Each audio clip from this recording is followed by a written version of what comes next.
"Stand up straight, you old black man," Kane growled, each word cutting through the air like a blade. He raised the paint can, smirking. "A hero, huh? I've got another red medal for your face." The stream of paint shot forward, staining Jeremiah's silver hair red under the furious stares of the crowd. Cruel laughter rang out as Kane challenged, "Who's gonna stop me? Step up and try." At that moment, the police station door swung open and a figure appeared, freezing the air like a chokehold. In the morning, the small street in front of the city police headquarters was shrouded in a heavy gray. The sky was overcast. Thick clouds blocked out the sunlight, and the wind stood still, slowing even the breath of passers-by. The brick road was damp from the night's rain, with puddles still reflecting the faint shimmer of old street lamps. Jeremiah Brooks walked slowly, his frame thin, but carrying a quiet strength. Each of his steps landed with a steady rhythm, soft in sound, but heavy in presence, as if every step echoed a memory. He wore an old military uniform, the fabric worn, its creases wrinkled with age. On his chest, a row of gleaming medals caught the muted light, not in boast,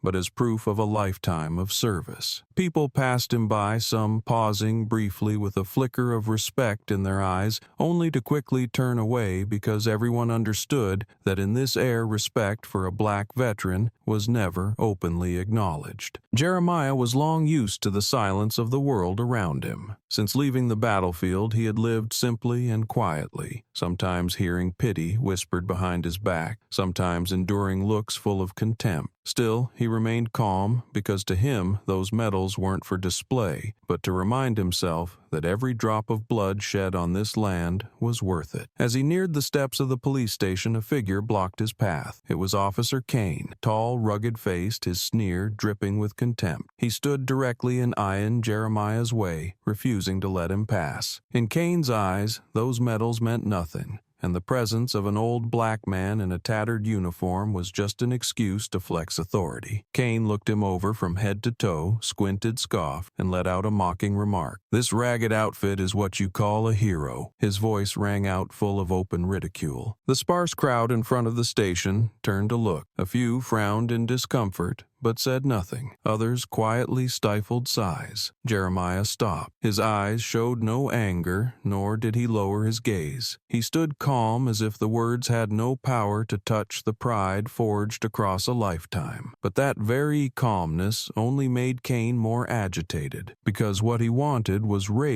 submission, not a pair of silent stone-like eyes. Kane took a step forward, his polished shoes landing sharply on the brick pavement, each sound seemingly crafted to assert his power. He clasped his hands behind his back, lifted his chin, glanced at the row of medals, then smirked. His eyes dripped with contempt, as if each medal was nothing more than a scrap of cheap metal. Reaching to his belt, Kane pulled out a can of bright red paint. The rattle of the metal ball inside echoed through the stillness as he gave it a gentle shake. A few in the crowd let out tense breaths. One person quickly pulled their shirt to the side and covered their mouth to hold back a gasp. Jeremiah remained still, hands clasped before him, eyes steady breath, calm, like a man ready to take on one more invisible wound. Kane raised the can a glint off cruel delight in his eyes, then suddenly pressed hard. A harsh hiss cut the air as the red paint burst out, spraying across Jeremiah's white hair and deeply lined forehead. The cold liquid ran down, staining his face and bleeding over the glinting metals. Drops slid to the corners of his eyes, tracing the wrinkles like old blood coming back to life. The entire street froze in that moment,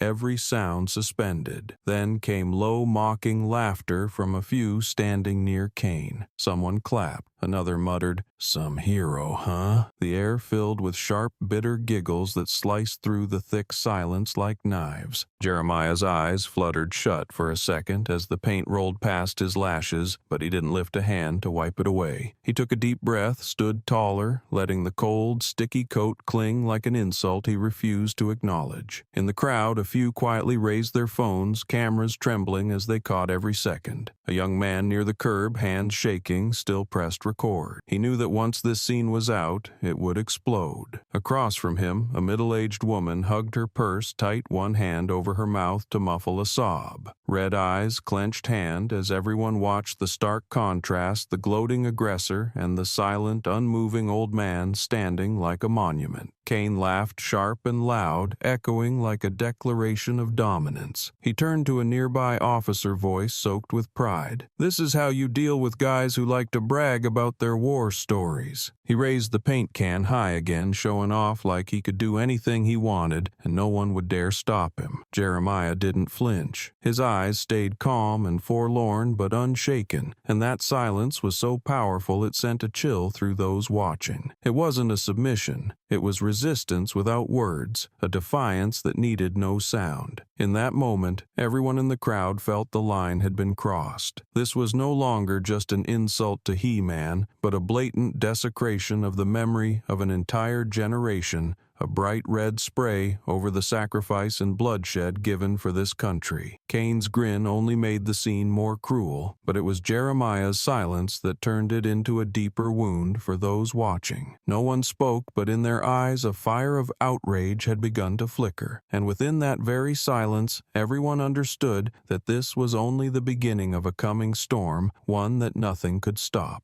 In front of the police station, the air grew thicker by the minute. The morning breeze that might have carried away the sharp stench of paint seemed useless now, only stirring a deeper discomfort in the throats of those nearby. The crowd had grown larger, from a handful of curious onlookers to a gathering of people who had stopped in their tracks, some peeking out from the cafe across the street, all drawn to the scene before them. A few cars slowed down, drivers craning their necks to see hitting the brakes as they noticed officers blocking the path. At the center of that circle of eyes, Jeremiah Brooks still stood, his face streaked with dried red paint that had hardened into rough trails, matted into his silver hair. He raised a trembling hand to wipe away a drip edging toward his eye. The movement was slow and deliberate, as if he had long since learned to tend to his wounds alone, never expecting help. His eyes, though stinging, did not waver. They were clear, steady, reflecting the quiet stillness of the gray sky above. Kane stared at the old man, visibly irritated by his calm. He wanted fear, wanted rage, or at least a bowed head, but all he got was a steady gaze, as if Jeremiah were standing in some old trench, unmoved even by the blasts of war. Kane clenched his jaw, then suddenly shouted, his voice echoing like a cheap loudspeaker, but sharp enough to make the crowd jolt. "You think those medals put you on my level?" It wasn't a question meant to be answered, but a blow aimed at dignity, an insult meant to expose how little that glory meant to him. As the words landed, murmurs rippled through those nearby. An old woman covered her mouth, her eyes trembling in disbelief. A young boy gripped his mother's hand, eyes wide. A man furrowed his brow but then looked down, avoiding the officer's stare. No one dared to speak up, the whispers, thin and anxious, scattering like ripples before disappearing under the mocking laughter of Kane's fellow officers. One of them, dressed in a dark blue uniform, stepped forward, scanned Jeremiah from head to toe, and let a cruel smile creep across his lips. His voice was clear, deliberate, and loud enough for everyone to hear. "These old black men, all they do is talk about the war. Nobody cares." Laughter burst out after that line, sounding like metal clanging against an empty drum. Some in the crowd joined in with loud guffaws, others winced, and a few had eyes reddened with tears. Jeremiah remained silent, his thin arms hanging at his sides, his gaze unwavering. But that silence only made the air feel heavier. It wasn't weakness. It was a wall, invisible and solid, that sent every insult ricocheting back, frustrating the ones who hurled them. Kane turned to smile at his fellow officers, proud of the lack of reaction from his target. But the satisfaction didn't last, because he began to notice that the looks around him had changed. Curiosity had shifted into restrained anger, and the quiet tears falling in the crowd were heavier than words. A sudden gust swept through, carrying away the sharp sting of paint, and with it the quiet choking of those watching. The rustling leaves across the street sounded like whispers from the past, reminding everyone that the medals on Jeremiah's chest were not meaningless ornaments, but the marks of a life given in sacrifice. The old man lifted his head, eyes blurred with tears but shining fiercely, staring straight ahead as if seeing through the crowd. In his gaze there was no Kane, no laughter, no insults, only the unshaken resolve of someone who had lived through storms. A middle-aged woman standing among the crowd couldn't hold back. Tears slipped down her cheeks as she whispered to the person next to her, "He was in the war. I know. I remember seeing his name in the news back then." The person beside her nodded, eyes red but afraid to speak aloud. A young man held his phone, hands trembling but firm eyes locked on the screen. He knew this video would be evidence, a truth no one could deny. And in that very shaking grip was a quiet belief that justice must be seen even when it was being trampled. Kane lifted his chin, eyes scanning the faces in the crowd. He wanted fear, wanted people to look away, but what he got were stares filled with grief and rage, tears falling in silence. The louder he shouted, the more he laughed, the heavier that silence grew. Jeremiah didn't answer. He didn't need to prove anything, didn't need to explain. His calm presence was enough to turn the moment of humiliation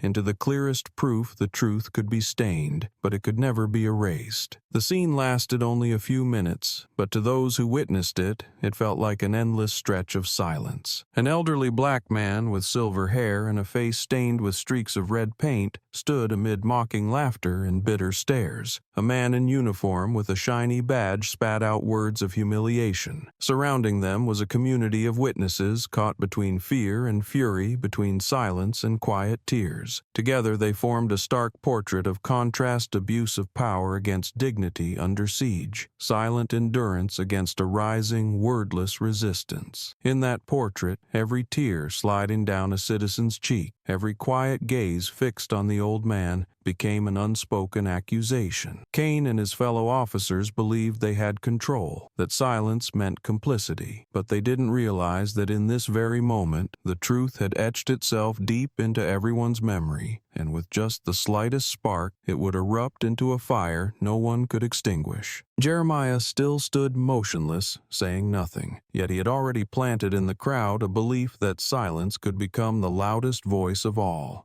The heavy wooden door of the police station suddenly swung open, the sound echoing like a bell signaling an unstoppable shift. Light from inside spilled onto the steps where Jeremiah still stood motionless, his face streaked with smears of red paint. All eyes turned toward the doorway, hearts holding still for a few seconds, as if the entire space were bracing for something. From the hallway's shadow, a tall figure emerged, walking slowly but with purpose, leather shoes landing with a steady rhythm. The young man wore a black suit posture, upright, shoulders squared, his face unreadable. It was Marcus Brooks, Jeremiah's son, though few in the crowd recognized him in that instant. Still, his presence alone shifted the atmosphere. Kane frowned as Marcus stepped out, but quickly masked it with his usual sneer. He looked at Jeremiah, then glanced at the younger man before letting out a mocking laugh. "What's this here to save your dad?" he said, loud enough for everyone to hear. The words cut like a knife at an already battered dignity, turning the confrontation into a public spectacle. Kane believed that the appearance of a son now would only deepen Jeremiah's humiliation, that watching his father be degraded in front of him would be a final blow. Jeremiah turned slightly toward his son. His eyes were full of sorrow, not from fear for himself, but because he knew this moment would stay burned into Marcus's memory. He had once hoped his son could stay clear of the filth of power abused, to live a life rooted in justice, never forced to witness his father reduced to mockery. But fate had placed Marcus here at this precise moment, in front of those who laughed. Jeremiah gave only a faint nod, saying nothing, as if to acknowledge the harsh truth that he couldn't shield his son from the ugliness the world had laid bare. In that gaze there was not only sorrow but also resignation, and the quiet understanding that silence was sometimes the only way to preserve dignity in the darkest moments. Marcus stopped a few steps from his father, his gaze sharp as a blade cutting across Kane's smug expression. He didn't respond to the taunt, didn't lift his chin, didn't raise his voice. Instead, he reached into the inside pocket of his suit, the movement slow and steady, so controlled that the entire crowd held their breath. The soft rustle of fabric brushed through the tense silence, each second stretching long. Kane tried to hold his grin, but it started to falter because he realized this was not the posture of someone defeated. Marcus's eyes didn't blink, fixed on him with a calm that was quietly terrifying. In that moment, Marcus pulled out a sleek leather badge holder, his fingers opening it just enough for the light to catch the embossed text. The words gleamed unmistakable and bold. Director of FBI. The crowd froze, then erupted into gasps like crashing waves. Some covered their mouths. Others lowered their phones, eyes wide in disbelief. The woman who had wept earlier let out a shaky breath, her trembling hand pointing at the badge as she stammered, "He's the FBI director." The whispers spread quickly, growing into a ripple of shock that swept through everyone present. Jeremiah looked at his son, eyes glistening but calm. He knew Marcus was no longer the boy who once held his hand walking through streets lined with flags after the war. He was now a symbol of authority, someone who could bring an entire system to its knees. But that truth didn't comfort him. It weighed heavily on his chest because Marcus's appearing here meant stepping directly into the storm, shouldering the fury of the crowd and the vengeance of those in power. The old man exhaled quietly, his eyes speaking the words his mouth didn't. The road ahead would not be easy. Marcus raised the badge higher, making sure no one could doubt what they were seeing. The light struck the leather again, the words reflecting like a blade cutting through Kane's arrogance. The murmurs intensified. Phones lifted in unison, recording the moment when an ordinary officer used to abusing his power now stood face to face with the son of the man he had just humiliated. Kane stepped back half a pace, the hand holding the paint can trembling slightly, sweat breaking across his temple. He forced a smile, but the confidence in his eyes was gone. That smile was now just a thin veil over the rising panic. The street fell silent for a few seconds, broken only by the wind whistling through the doorframe, the dry leaves scraping together, and the breathless crowd. In that instant, everyone understood the balance had shifted. An elderly man, publicly humiliated at the steps of a police station, now had his son standing beside him. Not just anyone, but the director of the FBI, a position that even the most arrogant had to respect. That image struck like a punch to Kane's pride and ignited something fierce in the hearts of the witnesses. A child perched on his father's shoulders stared wide-eyed and asked softly, "Dad, who is that man?" The father swallowed hard and replied, "The old man's son, and the one that cop should never have touched." Those simple words echoed through the silence, carving themselves deeper into the memory of everyone there. Jeremiah Brooks, paint-streaked and worn, standing next to Marcus Brooks, holding a glowing FBI badge, had turned the front of a police station into undeniable proof of one truth: dignity may be defaced, but it cannot be destroyed. The stone steps of the police station were still stained with patches of rainwater from the night before, damp streaks catching the dim light of an overcast morning. The air, already heavy since Jeremiah was sprayed with paint,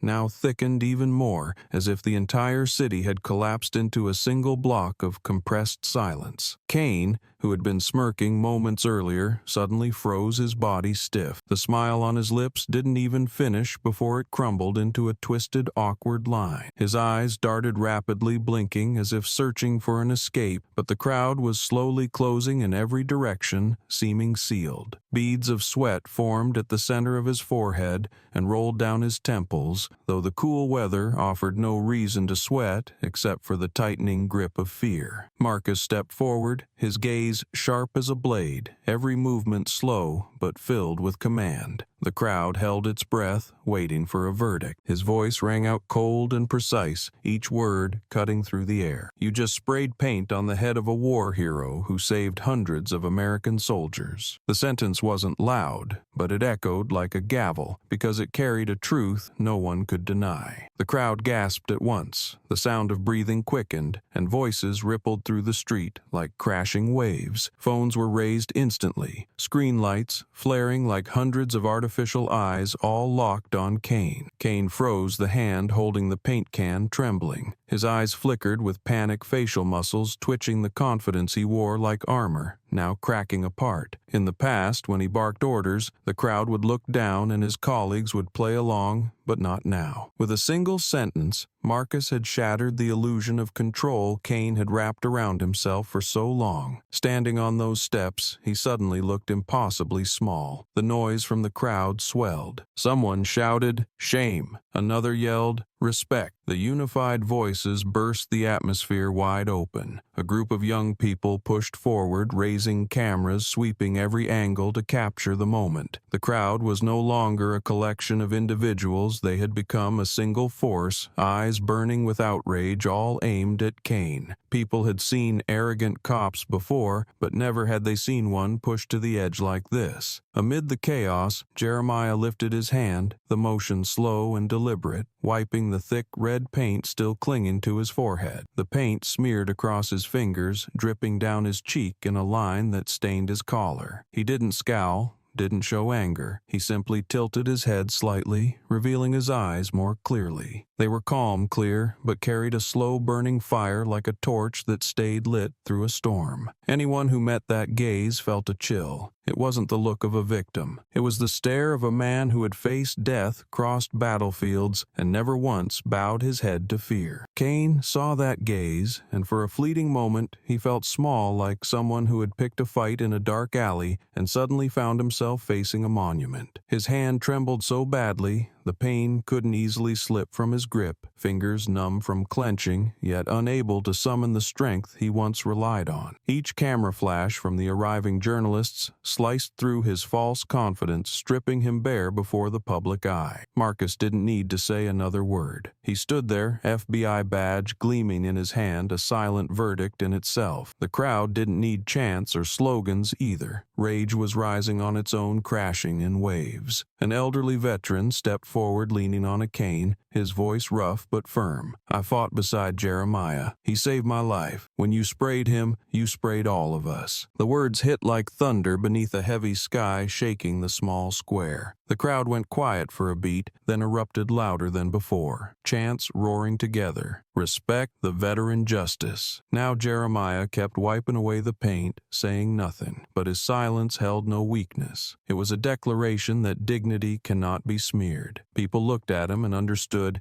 he didn't need to defend himself, didn't need to argue. It was his presence, solid and upright in the calm of his eyes and the firmness of his stance, that made the contrast unmistakable. On one side, courage. On the other, cowardice hidden inside hollow power. A sudden gust swept through, lifting Jeremiah's hair and rustling the leaves along the street. Yellow leaves spun and fell like nature itself had taken a side, like it wanted to witness this turning point. Camera flashes kept flickering, capturing every second, freezing the image of an arrogant officer now retreating in the face of justice. The young man stood beside his father, Marcus's eyes cold as ice. He didn't have to raise his voice. Everyone still felt the weight of his earlier words. Some in the crowd began live streaming comments flooding in, but on the steps, no one cared about the numbers. Every gaze stayed locked on Kane and Jeremiah, two figures, now symbols of two very different worlds. Kane panted, his smile warped, hands shaking. He tried to speak, but his throat was dry and no words came out. He realized that no badge, no uniform could shield him. Now he had become a disgrace in the eyes of the public. A minute ago, he was the one humiliating others. Now he was humiliated. His body shrank as he stepped back once more, while the crowd moved forward. Jeremiah stared ahead, wiping the last streak of paint from his forehead, his dry, thin hand closing into a fist. He stood there like a pillar, eyes burning like a torch in the night. Storms might howl, the crowd might roar, but he remained steady, a living symbol of one undeniable truth. Dignity cannot be destroyed, no matter how much red paint is poured on his head. In that moment, the balance shifted. People understood that from the second Marcus stepped out, from the moment Jeremiah wiped the paint, yet held his head high, and from the instant Kane stood frozen without a word, power no longer belonged to the man in uniform. It had returned to the public, to the truth, and to the dignity of a man who had once been a hero. The courtyard of the police station, once quiet and familiar, only with the sound of officers' footsteps and morning engines, had now turned into a small square packed with people. From the early whispers, the crowd had thickened, every face fixed on the steps where Jeremiah Brooks stood tall, his face streaked with red paint. The heavy air that descended when Marcus held up his badge had changed everything, and by now, everyone understood they were witnessing a moment that reached far beyond an ordinary incident. Marcus, standing firm in his dark suit, his gaze unwavering, spoke clearly, each word striking like a hammer against stone. "You've just committed a public offense. I demand an immediate report on the spot." It wasn't a threat tossed for effect, it was the commanding voice of a top law official, and more than that, a warning delivered before dozens of witnesses. That sentence ignited the crowd. What began as curiosity now burned with fire. More people raised their phones, some even lifting cameras high, focused directly on Kane. The noise rippled outward, a tide of voices swelling together. But in the midst of it, Kane still tried to reclaim control. His face flushed, sweat beating at his temples, yet his voice roared out, "This is my street, my rules." He clenched his jaw, forcing out each word as if to prove he still held power here. The harsh sound echoed, but the moment it left his mouth, it was drowned in a wave of defiant shouts. An old veteran in the crowd with white hair tousled stepped forward with a shaky cane. He pushed through to the front, eyes blazing, his voice hoarse, thunderous. "He saved my whole unit." That sentence cracked through the gloom like lightning, waking every heart that had been holding back. The crowd exploded. Voices merged into a rising roar. Faces flushed with fury, eyes glistening with tears, all turned toward Jeremiah. No one stood still now. A young man yelled first, a woman followed, and within seconds, the station yard pulsed with one chant: "Respect the veteran." The cries pounded against the dull concrete walls of the police station, echoing into nearby streets. Windows flew open, faces leaned out, some raised their phones, others clapped in support. The gray atmosphere lit up with the unified voice of dozens, their chants transforming into a steady rhythm that thumped in every chest. A few young people climbed onto the steps, arms raised, eyes blazing. The pounding of shoes against the stone became a beat that matched the movement surging through the crowd. Marcus stood quietly beside his father,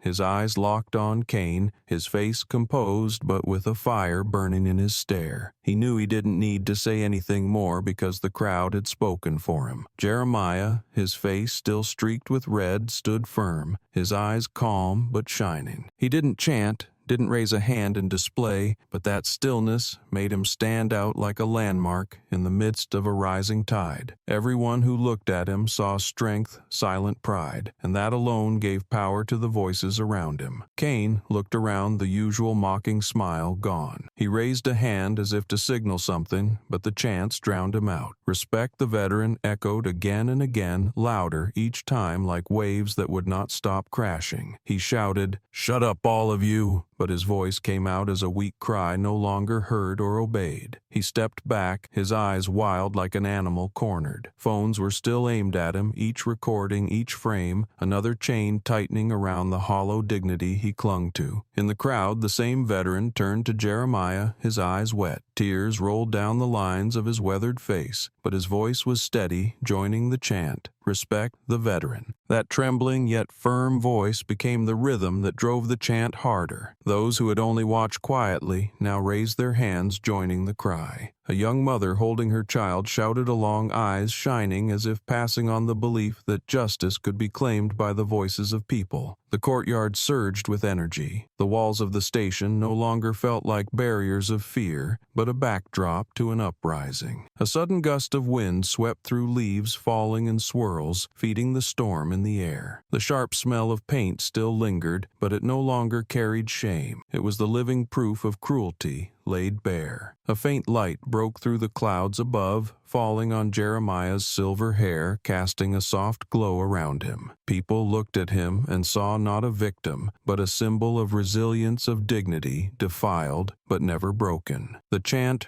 "Respect the veteran," kept echoing, pounding into every chest like a drumbeat. Each cry struck at the fake armor of Kane's authority, making him tremble, pushing him closer to collapse. Those who had once stayed silent, who had once bowed their heads before police, had held back for too long. Now they turned their anger into collective strength, standing with the old man, covered in red paint, who had never bowed. In that moment, the balance shifted. Kane was no longer the one giving orders, but a man surrounded by outrage with no way out. Jeremiah stood, tall, eyes sharp and bright, his thin hands clenched at his sides. He didn't need to shout. The crowd had become his voice. His silence in the middle of that storm of cries only made him more visible. He was the center, the torch burning through the chaos, proof that a man may be stained, but honor cannot be erased. And in that eruption, everyone present knew they had witnessed a turning point, a moment that could never be buried because it had carved itself into every glance, every chant, and every pounding heartbeat in that station yard that morning.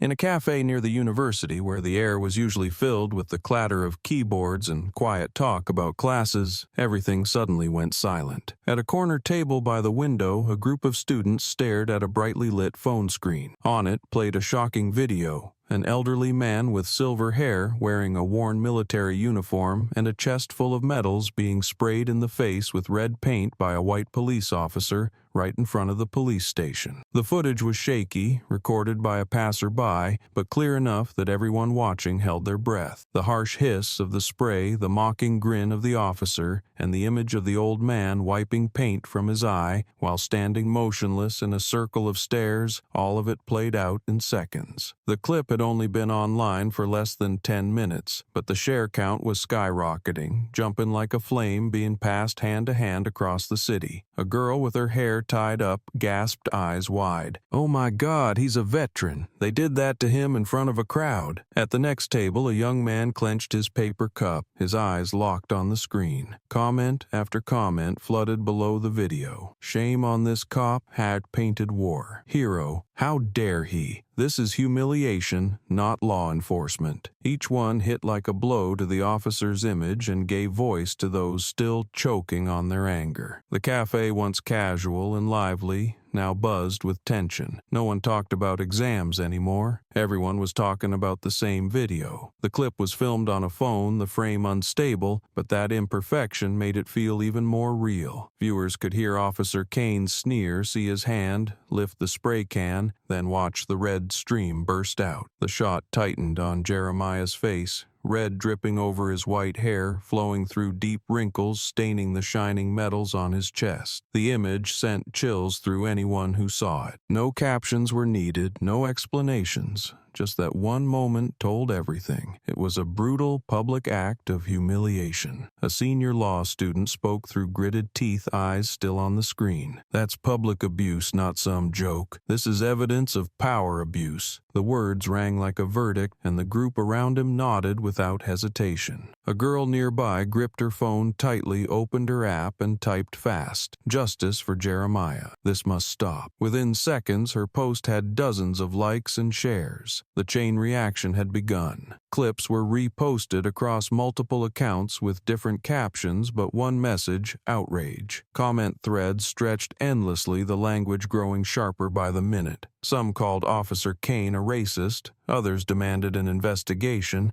and even young veterans left messages like, "He's a hero. We will not stay silent." Within half an hour, the clip had appeared on the front pages of major community groups, racking up hundreds of thousands of views. Local news outlets quickly picked it up, reposting the video with a short, piercing headline, "Black Veteran Publicly Humiliated by Police." The cafe grew more crowded as people poured in. They weren't just there for coffee, they wanted to witness the video together. Each person had their own screen, but all were watching the same scene, speaking in the same furious tone. A journalism student whispered, "This won't die down. It's going to ignite across every corner of social social media. No one can ignore an image like that. Without another word, he opened his laptop and began typing furiously, fingers flying over the keys as if trying to match the rhythm of the explosion outside. In another corner, a group of military students sat in silence. They said little, but their tense eyes and clenched jaws said enough. One of them murmured, "If that were my father, I don't know what I'd do." The words were soft, but everyone in the group heard them. They all nodded. The image of Jeremiah standing still wiping paint from his eye had become a wordless symbol. It etched into viewers' minds the pride of one man and the disgrace of a uniform used to abuse. Outside buses passed by as passengers handed phones back and forth, screens glowing faintly on faces filled with tension. People pointed at the video, shared short exchanges, then quickly bent down to type out their own posts. The atmosphere across the city had shifted. What began as a few minutes in front of a police station was now an event that everyone had to see, had to discuss. And as the clip continued to spread with waves of comments pouring in, someone wrote, "If he could do that to a veteran, he could do it to any of us tomorrow." Another posted, "Justice can't stand with a man who sprays paint on a hero's head. Justice must stand with Jeremiah." Those short, emotional messages were turning social media into a new public square, a space where collective outrage burned bright, where the image of a silver-haired man streaked in red had become the center of it all. In the cafe, no one noticed the hiss of the espresso machine anymore, and no one cared about the scent of a fresh cappuccino set down on the table. All eyes were fixed on the screen, each gaze reflecting the same emotion, a mix of outrage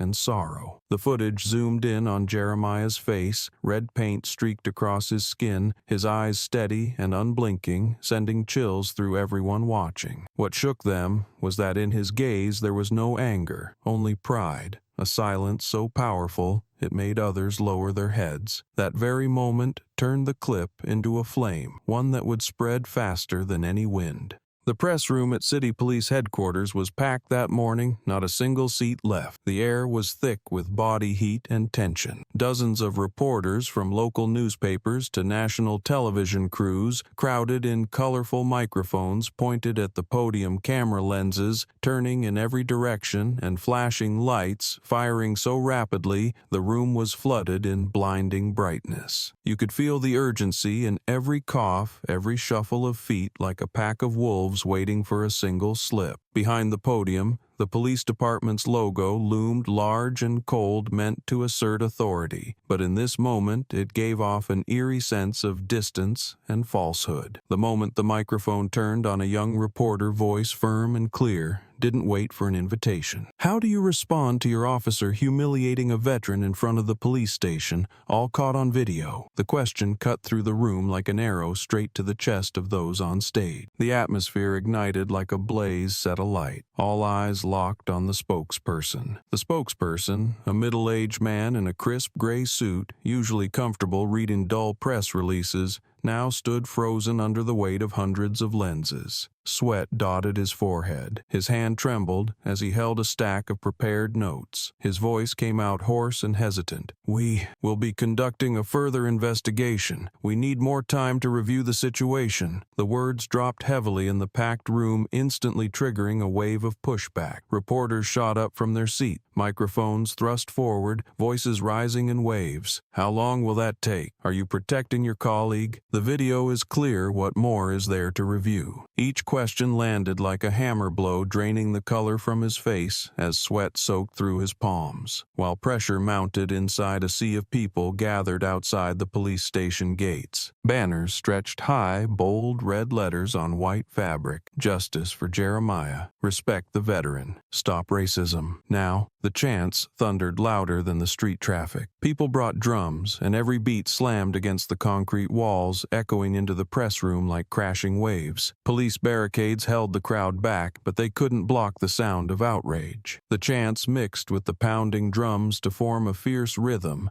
that made even those inside feel the floor beneath them begin to tremble. In the front row, Jeremiah Brooks sat still, his posture slightly hunched, but his eyes sharp and clear. His silver hair still carried streaks of red paint that hadn't been washed away like a wound still bleeding. He didn't need to speak, his presence alone was undeniable evidence. Beside him, Marcus Brooks stood firm, his cold gaze tracking every move on the podium. He didn't blink when the spokesperson hesitated, didn't interrupt when the room erupted, but as the evasive answers dragged on and the chants outside blended with the questions inside, Marcus took one step forward. His voice rang out crisp and cutting. "Justice doesn't wait. It must come now." The words landed like a blade against a wall of excuses. The room fell silent for a moment, then flashbulbs burst like lightning, and the rapid clicks of cameras filled the air. Reporters immediately swung their lenses toward Marcus, capturing his resolute expression and unwavering stare. He was no longer just a son standing for his father. He was the director of the FBI, a symbol of authority confronting a local police force head-on. Outside, the crowd seemed to hear him. The chant, "Justice for Jeremiah," roared even louder, surging like a tide behind every word Marcus had just spoken. The spokesperson on the podium swallowed hard, his hand crushing the paper he held. He could no longer maintain composure, his eyes darting across the room before landing on Marcus. That man's presence rendered all further excuses meaningless. Lowering his head, his voice trembled. "We will coordinate with federal agencies to review the case." The statement was as good as a confession of helplessness, and it only pushed the reporters harder. Questions came flying. When will Kane be suspended? Why hasn't he been arrested? Who will be held accountable? Each demand hit like a hammer, draining all color from the spokesperson's face. Jeremiah sat there silent, his eyes a blend of pride and sorrow. He knew he didn't need to shout, didn't need to show rage. His son's voice and the voices of the thousands outside had done that for him. The red paint, still streaked across his hair, had become a living testament, not just to the humiliation he endured, but to a truth now laid bare. It was something even strangers could no longer ignore. A young female reporter, her face full of resolve, stood up and called out, "Does Mr. Jeremiah have anything he'd like to say?" The room fell completely silent. Every camera turned toward him in unison. Jeremiah slowly rose to his feet. His posture no longer carried the strength of his youth, but there was still pride in the way he stood. He lifted his head, looked directly into the cameras, and spoke in a hoarse but steady voice. "I gave my life to this country. I don't want pity. I just want the truth to be seen." The words echoed plain, but so powerful that the room stood still for a moment before erupting into a wave of applause. Some reporters had tears in their eyes. Outside, the crowd picked up the chant again. The cry of justice for Jeremiah merged with the clapping, creating a fierce rhythm that rolled through the city. In that moment, the press conference had moved beyond its original purpose. It was no longer a stage for the police department to deliver a statement. It had become a forum for justice where a veteran spoke under the eyes of millions, watching on live television where his son declared that justice must come now, and where people across the country raised their voices as one. From a shaky, quickly filmed clip, the incident had become a flame that lit up an entire community. No one could pretend not to see it anymore. No one could unhear it. Jeremiah, with silver hair streaked in red paint, had become a symbol, and that press room had become a landmark, the place where the truth finally stepped into the light.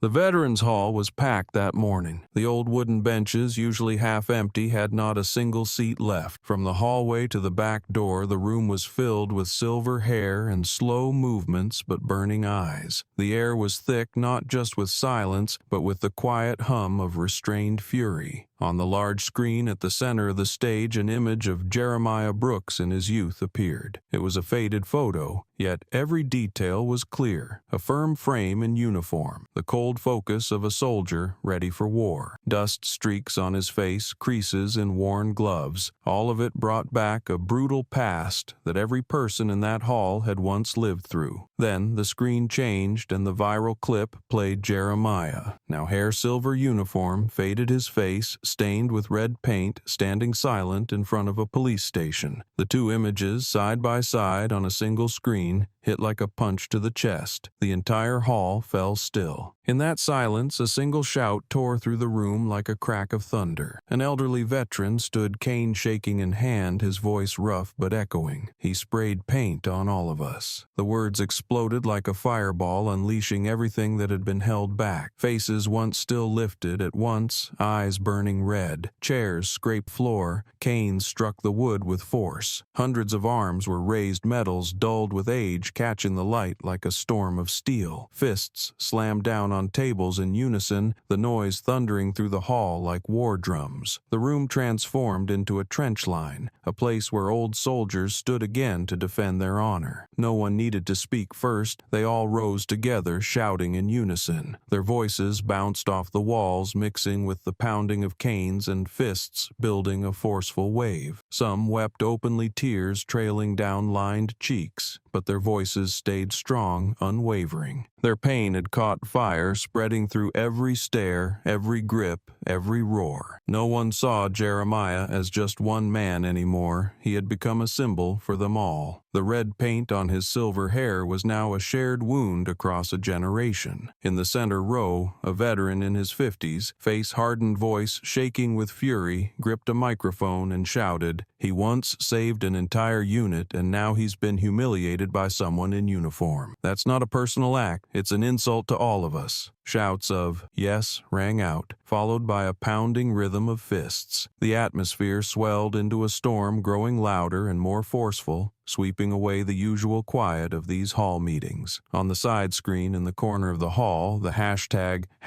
#respect. Our veterans began to appear, updating in real time from social media. At first, the number showed only a few thousand, but in seconds it shot up to tens of thousands. People looked at each other, eyes wide with disbelief and a glimmer of belief, because the movement they had just sparked within these four walls was now spreading far beyond, reaching places they never imagined. With each passing second, the numbers climbed hundreds, then thousands of new shares appeared. The atmosphere, already burning inside the hall, grew even more intense as they saw the world outside rising with them. Journalists on site filmed the scene, cameras sweeping across the crowd. Muscular arms lifting medals, aged faces wet with tears but shining with fire, voices roaring together. The footage was broadcast live, reaching far beyond the hall's boundaries. Across the city, people turned on their TVs, opened their phones, and instantly felt the heat. Everyone shuddered at the sight of hundreds who had once marched through war, now rising together again,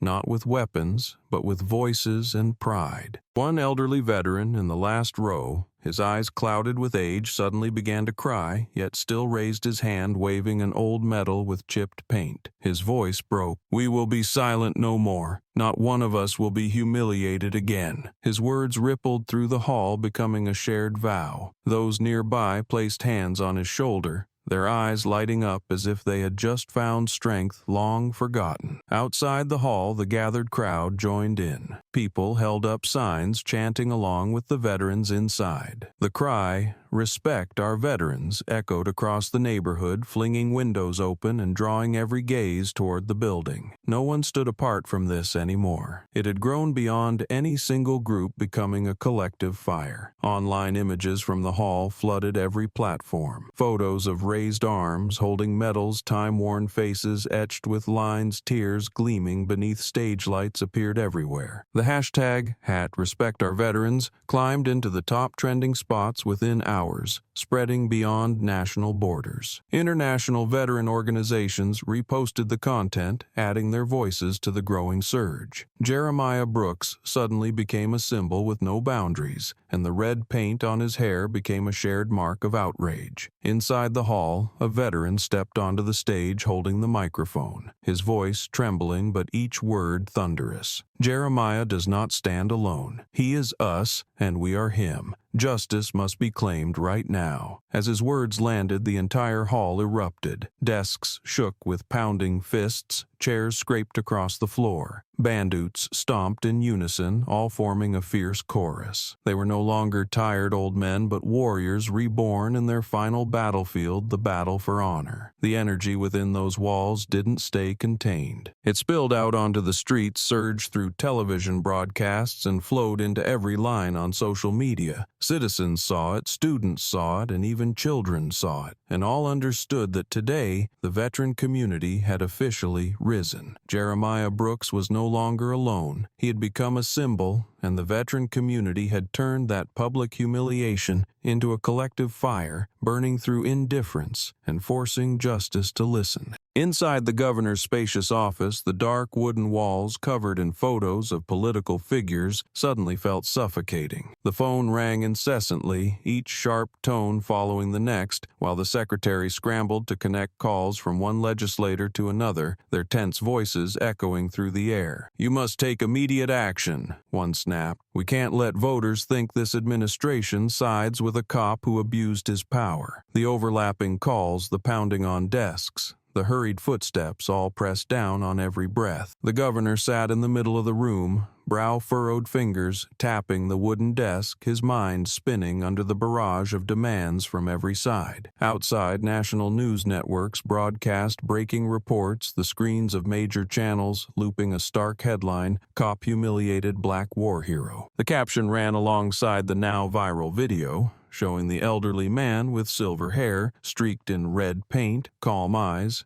carrying the public's silent outrage. The anchor spoke in deliberate tones. "A shocking act raises deep questions about national honor and the safety of our veterans." Reporters chimed in from various locations outside government buildings, police stations, and veteran halls. The crowded footage, towering signs, and voices shouting in the streets all merged into a live news storm spreading by the minute. Inside the office, the governor listened to the chants rising through the window where hundreds of citizens had gathered since early morning. Banners flooded the gates, and the call of justice for Jeremiah echoed against every door. Pressure now came not just from within the government, but from a society erupting outside. Advisors rushed in, dropping stacks of morning newspapers onto the desk, each one featuring Jeremiah's image and bold headlines. One local paper read, "Honor stained in broad daylight." Another question, who protects those who sacrificed? Each title struck like a hammer against a system scrambling for answers. In that moment, the silence inside the governor's office felt heavier than ever. The phone rang again, this time an experienced senator on the line, his voice gravelly and resolute. "You need to launch an independent investigation. If not, the entire system collapses in the eyes of the public." The governor lowered his head, hand tightening around the pen on his desk. He understood action was no longer optional. The political pressure had climbed to the point where failing to act would shatter not only his own credibility, but that of the administration itself. And from that room, a decision was about to be made, not merely to calm the public, but to preserve the survival of a faltering power structure. Amid the chaos of ringing phones, hurried footsteps, and mounting pressure from every direction, the governor finally stood up, his eyes bloodshot from hours of strain. He walked to the podium in a hastily arranged press room facing dozens of cameras pointed directly at him. The glow of the studio lights lit up his face, revealing every crease reflecting both fatigue and determination. He took a deep breath, his voice low and firm. "We need an independent investigation. This matter cannot be handled internally, because public trust can only be preserved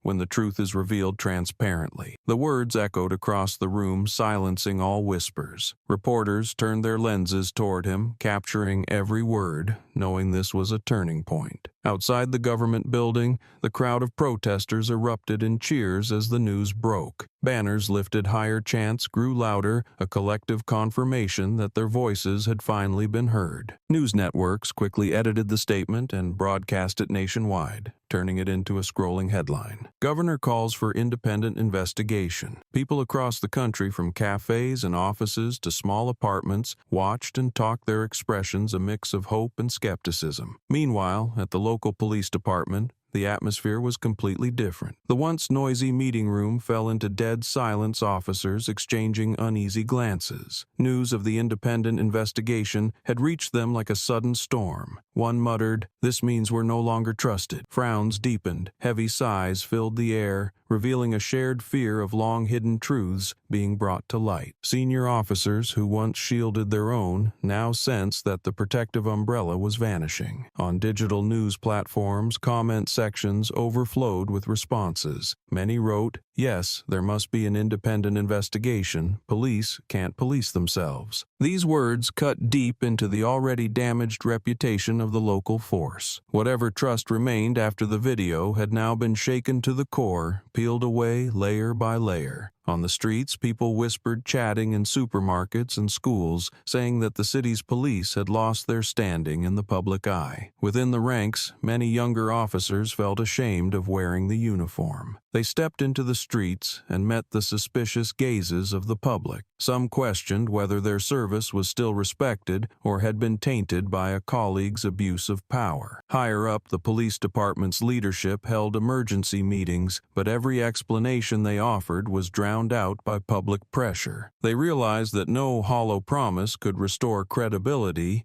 as the independent investigation had now become the only true measure. The shock spread quickly, plunging the entire local police force into a crisis of trust. People no longer referred to them as keepers of order, but as a force that must be closely monitored. The governor's statement, firm and cold, marked a turning point. From now on, every public eye would be fixed on their actions, and any mistake could ignite a new wave of outrage. Amid the storm, the image of Jeremiah Brooks, his silver hair stained with red paint, remained like a beacon exposing the truth, while the local police stood at the edge of losing all public trust. The city's central square, once reserved for weekend concerts and morning markets, had turned into a sea of people. Waves of protesters poured in from every street, holding up signs in bold colors with messages like, "End racism now, justice for Jeremiah, and no more abuse." Thousands of voices chanted in unison, forming a steady rhythm that echoed off the stone walls of nearby buildings, making the glass tremble with every wave. The sky hung heavy with clouds, but below, the glow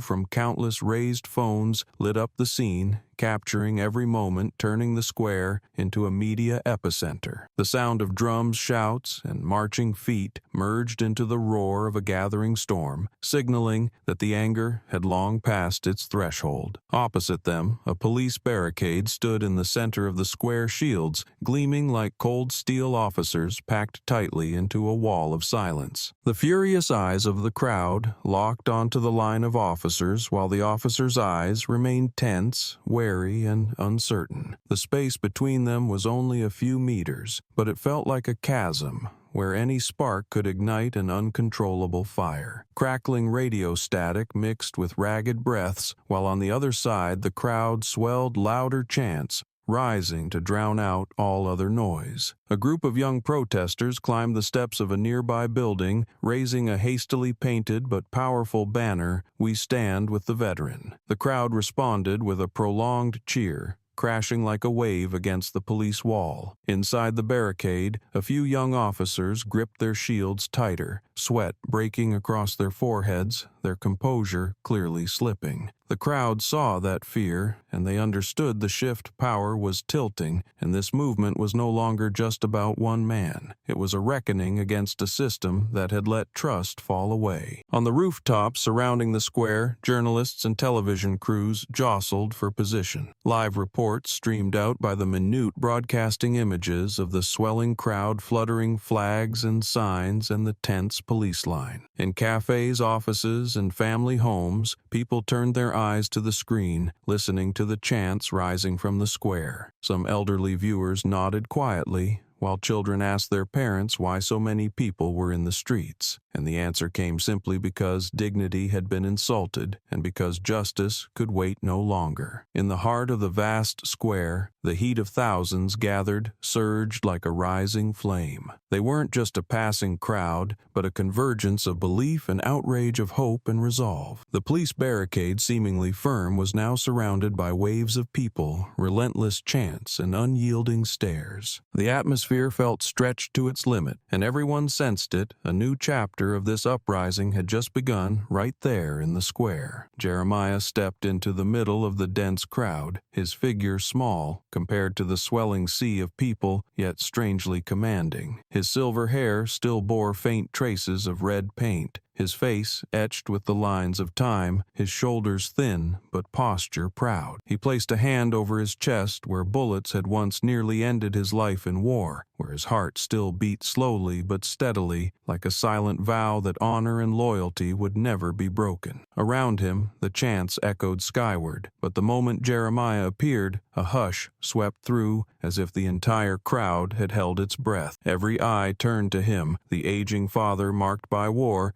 now a pillar of strength amid the storm of outrage. Jeremiah held his head high, eyes steady and forward, not cast downward, not evasive. Those eyes had seen comrades bleed out on battlefields, had stared down death, and now still burned with an unyielding fire. In the rare silence between chants, his gaze seemed to speak. He was not afraid, and the courage of an old soldier could not be erased by red paint or public humiliation. Those nearby felt tears well up. Some raised their hands to their chests, mirroring his gesture as if to share a common heartbeat. In that moment, Jeremiah was no longer just a man. He became the embodiment of memory, of resilience, of dignity, shared by the thousands standing there. The cameras didn't miss it. Lenses moved slowly, capturing every detail, the frail hand over his chest, the fierce eyes, the steadfast face unshaken by the streaks of pain. That image went live immediately, flooding national news channels and social media. Viewers at home and offices on buses stared at their screens, their hearts racing in time with the old man's breath. Many had never heard of Jeremiah before, but upon seeing him, they felt a sudden shared sense of belief. He was no longer just a victim. He had become a living symbol, a banner leading the crowd. On social media, photos capturing that moment spread at lightning speed. People captioned them simply, "The veteran stands tall. He is the symbol honor doesn't fall." Each line paired with the image of the old man in the middle of a sea of people, his hand over his heart, moved millions. The world seemed to pause, looking to him as proof that dignity and truth still exist even when trampled cruelly. Jeremiah said nothing, but his image spoke louder than 1,000 words, becoming a mark no one could forget.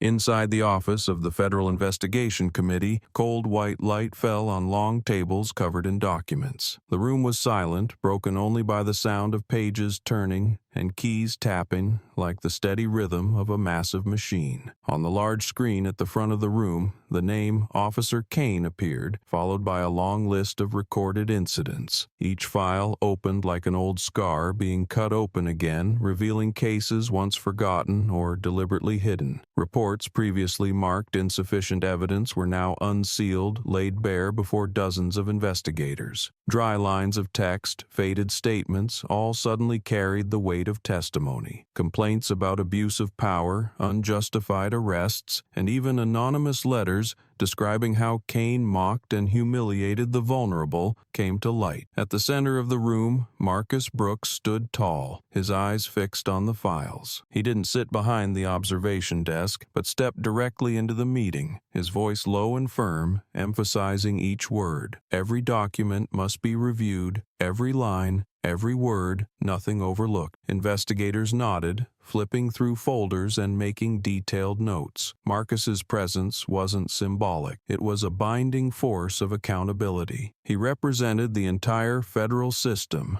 and was also a son who could not stay silent while his father's dignity was trampled. Each time he signed off on a report, the ink marked more than approval. It was a promise this investigation would not be cut short. The air grew heavy as every eye focused on the long-buried evidence. A young investigator whispered, "How did these cases get dismissed so easily?" Another quietly replied, Maybe no one had the strength to face them, but now there's no turning back. The brief exchange held deep frustration, fueling Marcus's resolve. He knew this inquiry wasn't just about one officer, it was a chance to expose a system that had allowed such behavior to persist. In the corner of the room, a screen played old video footage of Kane involved in past incidents. The images were grainy, but his arrogant demeanor and improper conduct were unmistakable. Audio clips echoed with scoffing laughter and angry shouts, making the room feel even heavier. Every frame was analyzed, every moment examined. Marcus stood silently, his eyes growing darker, but his voice stayed calm. We must make sure no wrongdoing is ignored. This isn't just about one officer. It's a test of the public's faith in justice. The investigation opened with such severity that everyone understood they were no longer working in an ordinary room, but helping write a new chapter. Outside chants still echoed through public squares, hashtags continued spreading across phone screens. Inside each flipped file landed like a strike at the mask of authority Kane once wore. And in the solemn atmosphere of the room, Jeremiah Brooks seemed invisibly present, his calm gaze watching every page, urging that the truth be brought to light, so justice would not remain a promise but become concrete action, starting right here. As the investigation progressed at a fast pace, a series of security camera videos was suddenly released, plunging the entire committee room into absolute silence. The large screen lit up each frame clearer than what the public had previously seen. Gone were the shaky phone clips from passers-by. This time, every detail was sharp the moment Officer Kane stepped forward. The arrogant look in his eyes, the smug smile, then the deliberate motion of raising the spray can and firing directly at Jeremiah Brooks's head. Audio extracted from the footage captured the cold mockery in his voice, each cruel word undeniable. Those moments, already infuriating when circulated online, now carry more weight due to their authenticity and clarity. Everyone in the room felt crushed under the pressure of the truth unfolding before them. Investigators took careful notes, their faces tense. Another clip played showing the crowd's reaction at the time. People stood frozen, some covered their mouths, some teared up, and others raised their phones to record with horrified expressions. Each of those faces became a silent witness reflecting the full impact of the humiliation. No commentary was needed. Those images alone were enough to force the system to bow its head. Marcus Brooks sat silently, his expression restrained, but his hand gripped the table tightly, his knuckles pale. He didn't need to speak, the footage had spoken the indictment for him. News of the surveillance footage release spread within hours. Major TV networks broadcast it repeatedly, zooming in on key frames. Crowds gathered around large public screens to watch and discuss. The buzz-filled streets, cafes, and markets. People didn't just shake their heads in anger, they declared that justice would not be buried this time. Online comments flooded in, most expressing a mix of outrage and renewed faith. People wrote that with evidence this clear, no one could look away. Within the veteran community, the news poured fuel on an already blazing fire. They shared the video along with statements declaring that now the whole world could see the truth. The calls to stand with Jeremiah spread even wider, pushing the wave of support higher and higher. It was no longer vague outrage, but a growing belief that the truth was finally coming to light. People could feel that this investigation had passed the point of no return, that the net of justice was tightening with every move. Amid the surge, Jeremiah's image emerged like a guiding flag. He gave no further speeches, but the clear footage from the cameras had already made him a symbol of unwavering resolve. People whispered to each other that if a man like him could stand firm in the face of humiliation, then the entire community could stand firm to protect what is right. And in that atmosphere, belief only grew stronger that this time the truth wouldn't be buried, that justice would finally be called by name.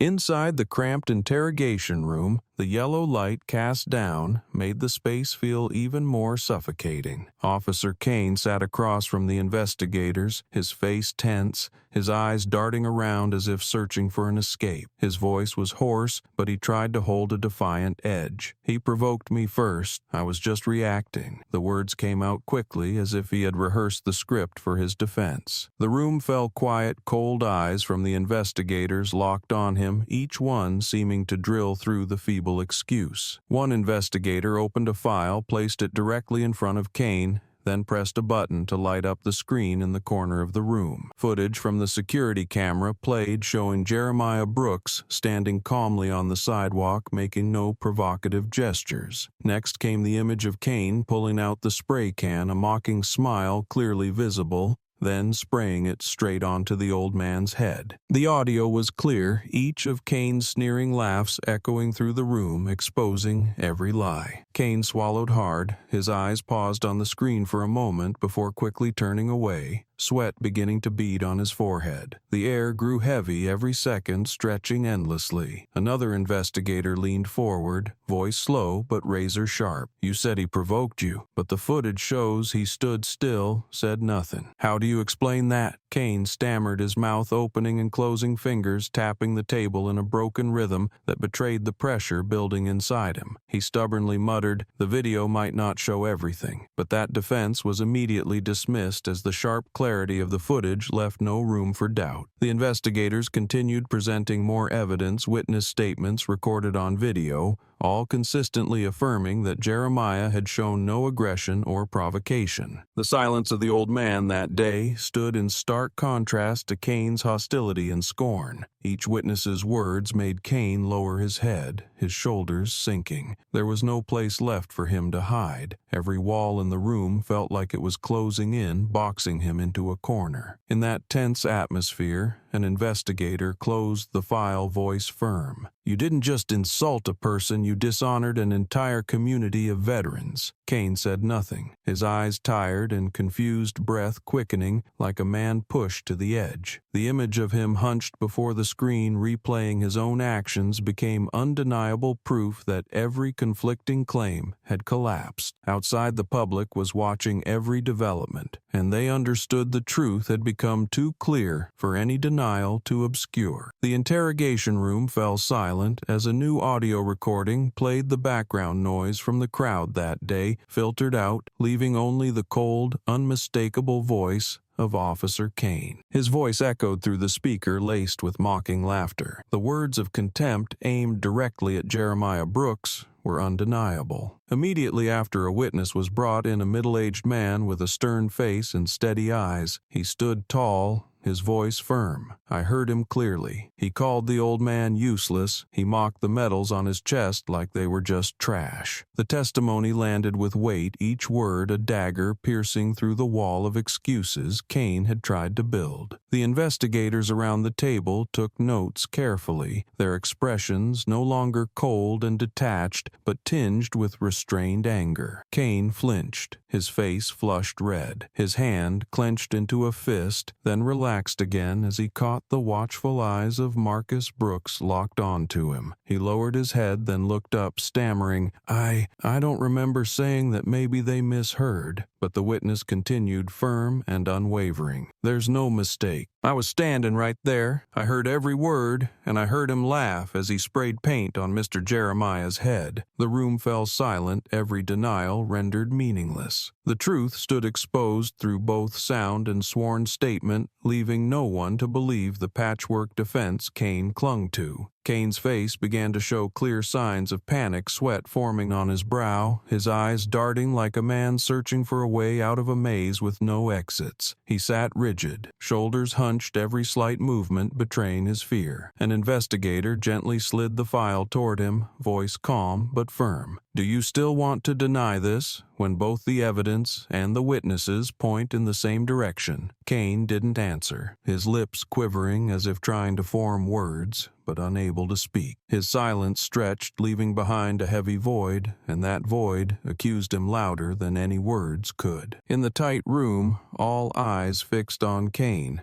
The man who once ridiculed a veteran, now sitting hunched over like a shadow drained of all strength. The panic was clear in every sharp breath, every clumsy gesture, every glance avoiding contact. It was a stark contrast to the arrogance he once wore on the street. No one needed to speak because the trembling, the broken tone, the helpless posture had become a confession louder than any document. Kane was stripped bare, and the truth once again claimed its place under the steady, unflinching gaze of those recording every detail in preparation for the trial ahead. The city courthouse that morning was packed to the brim, not a single seat left unoccupied. The hallways were crowded with reporters, cameras, and lenses aimed at every corner, the flashing lights firing relentlessly, adding tension to the courtroom atmosphere. Citizens stood shoulder to shoulder outside, many unable to enter, but still gathered to wait for news. As the courtroom doors opened, silence fell instantly, all eyes fixed on the prosecution's bench, where they knew the truth was about to be laid bare. As the trial began, the prosecutor stepped up to the podium, his voice clear and unwavering. He opened a file, then signaled the technician to play the large screen behind him. A video played for the jury showing high-resolution footage from security cameras capturing the moment Officer Kane approached Jeremiah Brooks with a smug expression, followed by him pulling out a can of paint, smirking, and spraying it directly onto the old man's silver hair. The courtroom fell completely silent, save for the video echoing through the room. Kane's mocking laugh prompting many in the gallery to clutch their chair arms, their eyes burning with anger. When the video ended, the prosecutor turned back, his voice lower but each word firm. This was not a reaction in the heat of the moment, but a deliberate act intended to humiliate a war veteran who served this country. He emphasized each word, his eyes locked on the jury, as if nailing every detail into their memory. In that moment, everyone understood that the evidence was undeniable. No further excuses were needed. Kane's defense attorney rose, walking to the podium with a visibly uneasy expression. He began to speak, trying to find a way to shift the narrative, but his voice trembled. His words were scattered, lacking weight, unable to stand against the images just shown. He attempted to argue that the situation may have been misunderstood, but was immediately countered by the prosecutor's sharp retort. "We're not dealing in speculation, we're dealing in images, sound,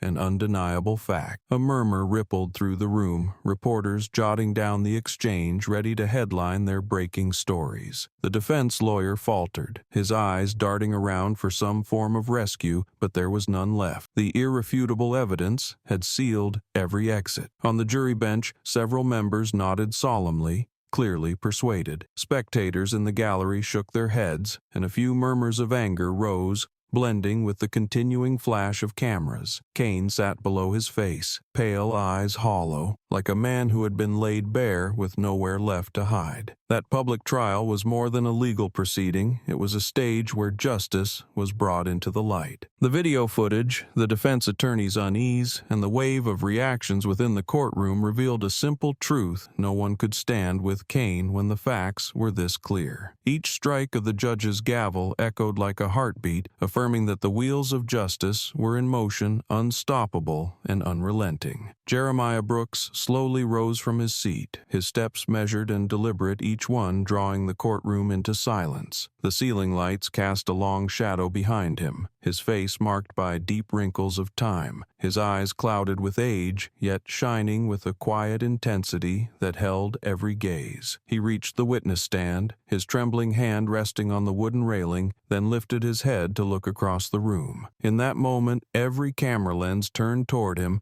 dozens of pens poised to record his words. His voice came low and raspy. "I gave my blood to this country." Just one short sentence, but it dropped into the thick air like a 1,000-pound weight, leaving the room stunned. The echo of that sentence reached every row, every heart present. The jurors sat motionless, their expressions solemn, a few clenching their hands to keep composure. In the public gallery, someone covered their mouth and another blinked away tears. Even seasoned reporters used to courtroom speeches paused mid-sentence, their pens no longer moving. The room held its breath as if everyone understood they had just witnessed something beyond legal legal procedure, a reminder of the cost of sacrifice. Jeremiah stood firm, his breathing labored but his gaze unwavering. In the silence, the soft clatter of a pen dropping from a reporter's hand rang out faint yet sharp like a bell of reckoning. He offered no further explanation because that sentence had spoken for a lifetime, asserting why he refused to let his dignity be defiled. The image of silver hair, sinewed hand gripping the wood, and a hoarse voice rising from deep within was evidence more powerful than any written brief. The judge remained silent, eyes resting on Jeremiah with quiet reverence. Officers present in the courtroom looked down, avoiding his gaze, knowing well that in his words lay an indictment of those who wore the uniform but abandoned its duty. Every justification, every excuse offered before suddenly meant nothing in the face of one simple sentence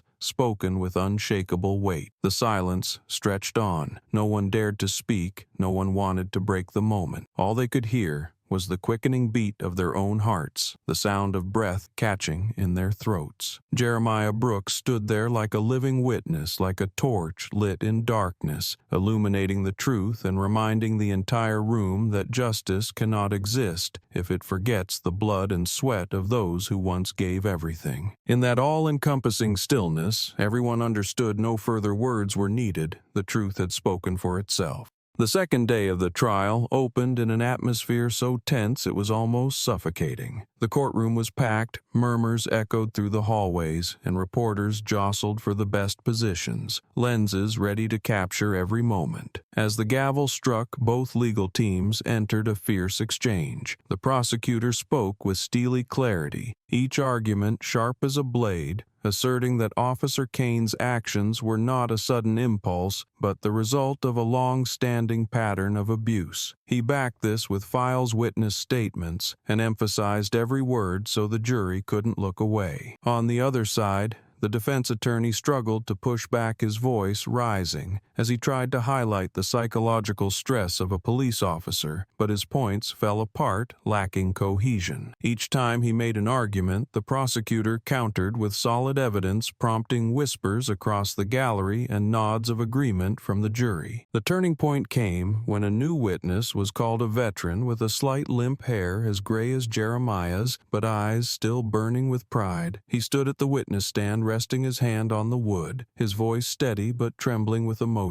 "He saved my life." The courtroom fell silent. All background noise vanished, leaving only his voice ringing like a bell. He recalled the day of the ambush when their unit was under fire, and Jeremiah had risked his life to pull him out of danger. "If it weren't for him, I wouldn't be standing here today," he concluded, eyes glassy but gaze resolute. His testimony was not just a soldier's memory, but living proof of Jeremiah's character. In the audience, many wiped away tears while the jury leaned in fully focused. The prosecutor nodded, treating the statement as the decisive blow, while the defense lawyer remained silent, unable to produce a single convincing rebuttal. In that moment, the courtroom seemed to stop breathing. Everyone understood that this was no longer an ordinary trial, but a place where truth was spoken from the heart, where justice found strength in memory and sacrifice. The tension erupted when the judge ordered the trial to proceed, but it was clear the balance had shifted. The simple words, "He saved my life," cut straight through the wall of denial, turning every defensive argument into dust. All eyes turned to Jeremiah Brooks, his silver hair and gentle face suddenly illuminated, standing as proof that honor remained intact no matter the humiliation he had endured. On that second day, the trial reached its climax, not only through sharp debate, but through the testimony of a comrade that lit the path for justice and moved the entire courtroom into action. An unexpected moment occurred when the prosecutor requested to present new evidence received that morning. The courtroom fell silent as the lights dimmed, giving way to the glow of a large screen. It was a video recorded by a bystander, capturing the incident from a different angle, sharp in every detail. The footage showed Kane approaching Jeremiah with a swagger, gripping the spray can in one hand, his mocking grin clear under the morning light. The person filming was close enough that the audio came through cleanly, with each taunt from Kane heard distinctly, his tone dripping with contempt unmistakable. The moment the red paint burst forth, spreading across Jeremiah's silver hair, Kane laughed in satisfaction, fully aware of the crowd watching. The video froze the room in silence, cutting off every sound and replacing it with stunned disbelief. If the earlier evidence had been convincing, this new angle delivered the final blow, stripping away any remaining defense. There was no ambiguity left for Kane to lean on, as the truth was now visible from every angle, consistent and undeniable. Reporters quickly started recording, fingers flying across keyboards, eyes alight with urgency, knowing this moment would ripple far beyond the courtroom. At the jury box, a wave of murmurs spread. Several jurors leaned closer to the screen, and others exchanged firm nods, their expressions sharpening. Whatever doubt might have remained was crushed by the clarity of the footage. One juror whispered to another, voice firm and final, "There's no denying it now." The rest silently nodded, the weight of the moment settling in, but with it came a quiet sense of resolution,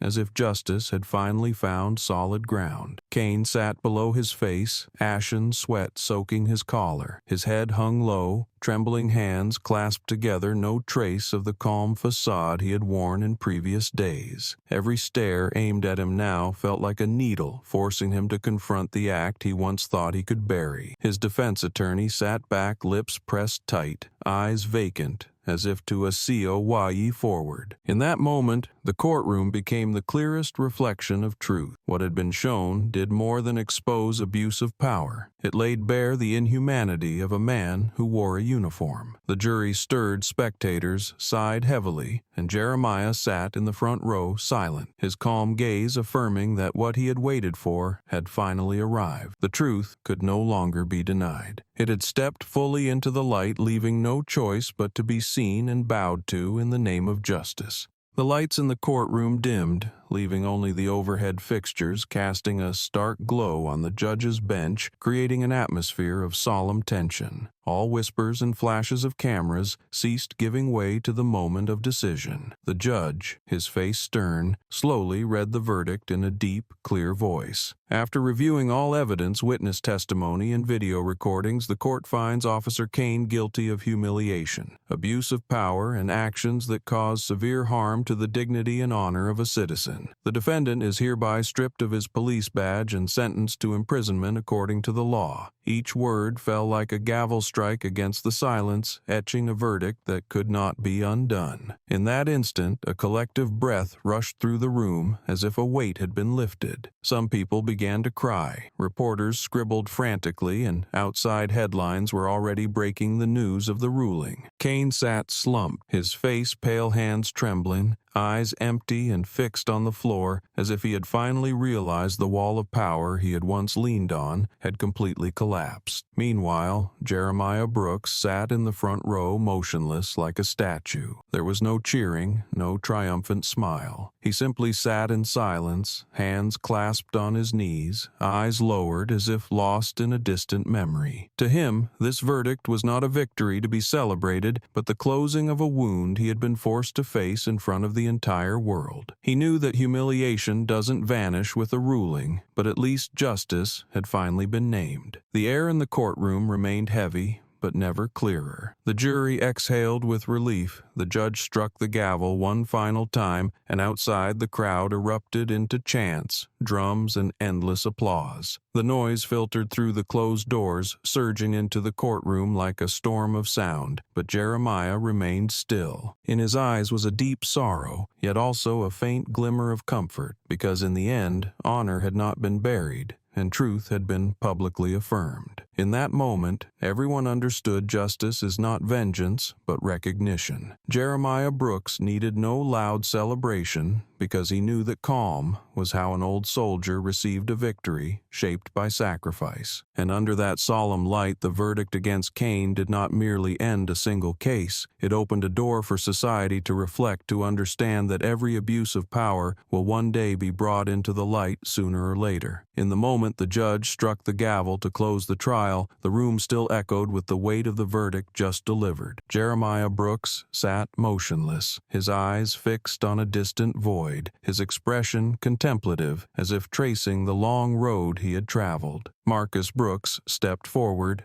placing his hand gently on his father's fingers, gripping tightly as if to pass on strength. He leaned in, whispering just loud enough for his father to hear Justice spoke. That short sentence carried all the pride, determination, and love of a son for his father. Jeremiah nodded slightly, his eyes glistening not from overwhelming joy, but from the quiet peace of seeing that what was right had finally been affirmed. The sound in the courtroom slowly faded, but outside the courthouse doors, the atmosphere erupted. Thousands who had waited for hours burst into a thunderous cheer upon hearing the verdict. Justice won. The chant rose in unison, powerful and resounding, like waves crashing, driven by the beat of drums and raised fists. Banners flew against the sky, tear-streaked faces lit up with emotion, tight embraces woven together in a blazing tableau of revived belief. No longer choked rage, no longer isolated indignation, but a collective celebration of a truth witnessed and upheld. Marcus and Jeremiah stepped through the courthouse doors, sunlight falling on them, their figures standing out against the crowd. The chant, "Justice Won," surged toward them, a roaring river of sound. Cameras followed every step, capturing the moment the son supported his father past the media barricade, through the applause and cheers. Jeremiah remained silent, but his eyes lit up, reflecting the hope of the people chanting in the name of justice. Within that chorus, countless hands raised phones to record live streaming the historic moment. Streams of comments poured in praising Jeremiah's resilience, honoring the power of justice, and expressing gratitude to those who refused to stay silent. Photos of father and son holding hands in the sea of people spread rapidly, becoming a vivid symbol of family, of resolve, and of a victory that belonged to truth. The voices rising outside the courthouse were not just chants on a single afternoon, but the tolling of a bell declaring that a dark chapter had closed. In every heart, Marcus's whispered words merged with the crowd's unified cry, becoming a reminder that justice never dies, it only waits to be awakened. And today, before thousands of witnesses, justice had spoken, echoing from the courtroom to the square, from a son's firm grip to the soul of an entire community. That morning, the city center felt different. On the side of a large wall, once reserved for commercial ads, appeared a massive mural. It portrayed Jeremiah Brooks in bold, defined strokes, his silver hair, his deeply lined face, and the streak of red paint still visible across his forehead. The paint wasn't erased but emphasized a wound, yet also a mark of defiance. The artist used contrasting tones skillfully, making the image glow against the gray wall, not as a symbol of sorrow, but standing tall like a flag in the heart of the city. Passers-by stopped. Some looked up for a long time. Some placed a hand over their chest. All felt the weight radiating from the artwork. Just below the image, large letters spelled out, "Painted but not broken," each word standing like a resounding declaration. Paint can cover skin, can stain hair, but it cannot break a person's will. That line wasn't just a slogan, it became a statement written on behalf of all who've endured humiliation, for every community carrying invisible wounds. People gathered by the wall, many pulled out their phones to take pictures and share them online. The images spread rapidly, becoming a new symbol of the belief that honor may be bruised, but dignity remains untouchable. Children passed by, eyes wide with curiosity, asking their parents what the red paint meant. Adults explained it was the story of a man who stood firm in the face of disgrace, that the red wasn't a sign of weakness, but a mark of strength. In those innocent eyes, people saw hope, saw the promise that a new generation would learn to recognize justice, even in something as simple as a painted wall. The mural quickly drew media attention. Reporters arrived to take photos, to interview those who had paused to look. They noted the city had gained a new symbol, not a cold statue, but a vivid painting on an otherwise ordinary wall. People from other neighborhoods came too, turning the site into a gathering place, an impromptu memorial. They lit candles at the base, laid flowers, left handwritten notes beside it, all blending into the larger message already painted in bold. That mural didn't just change the look of a street corner, it became a mirror of the community's spirit. What once was a symbol of shame, the red paint now shone as a beacon of resilience. People no longer saw pain,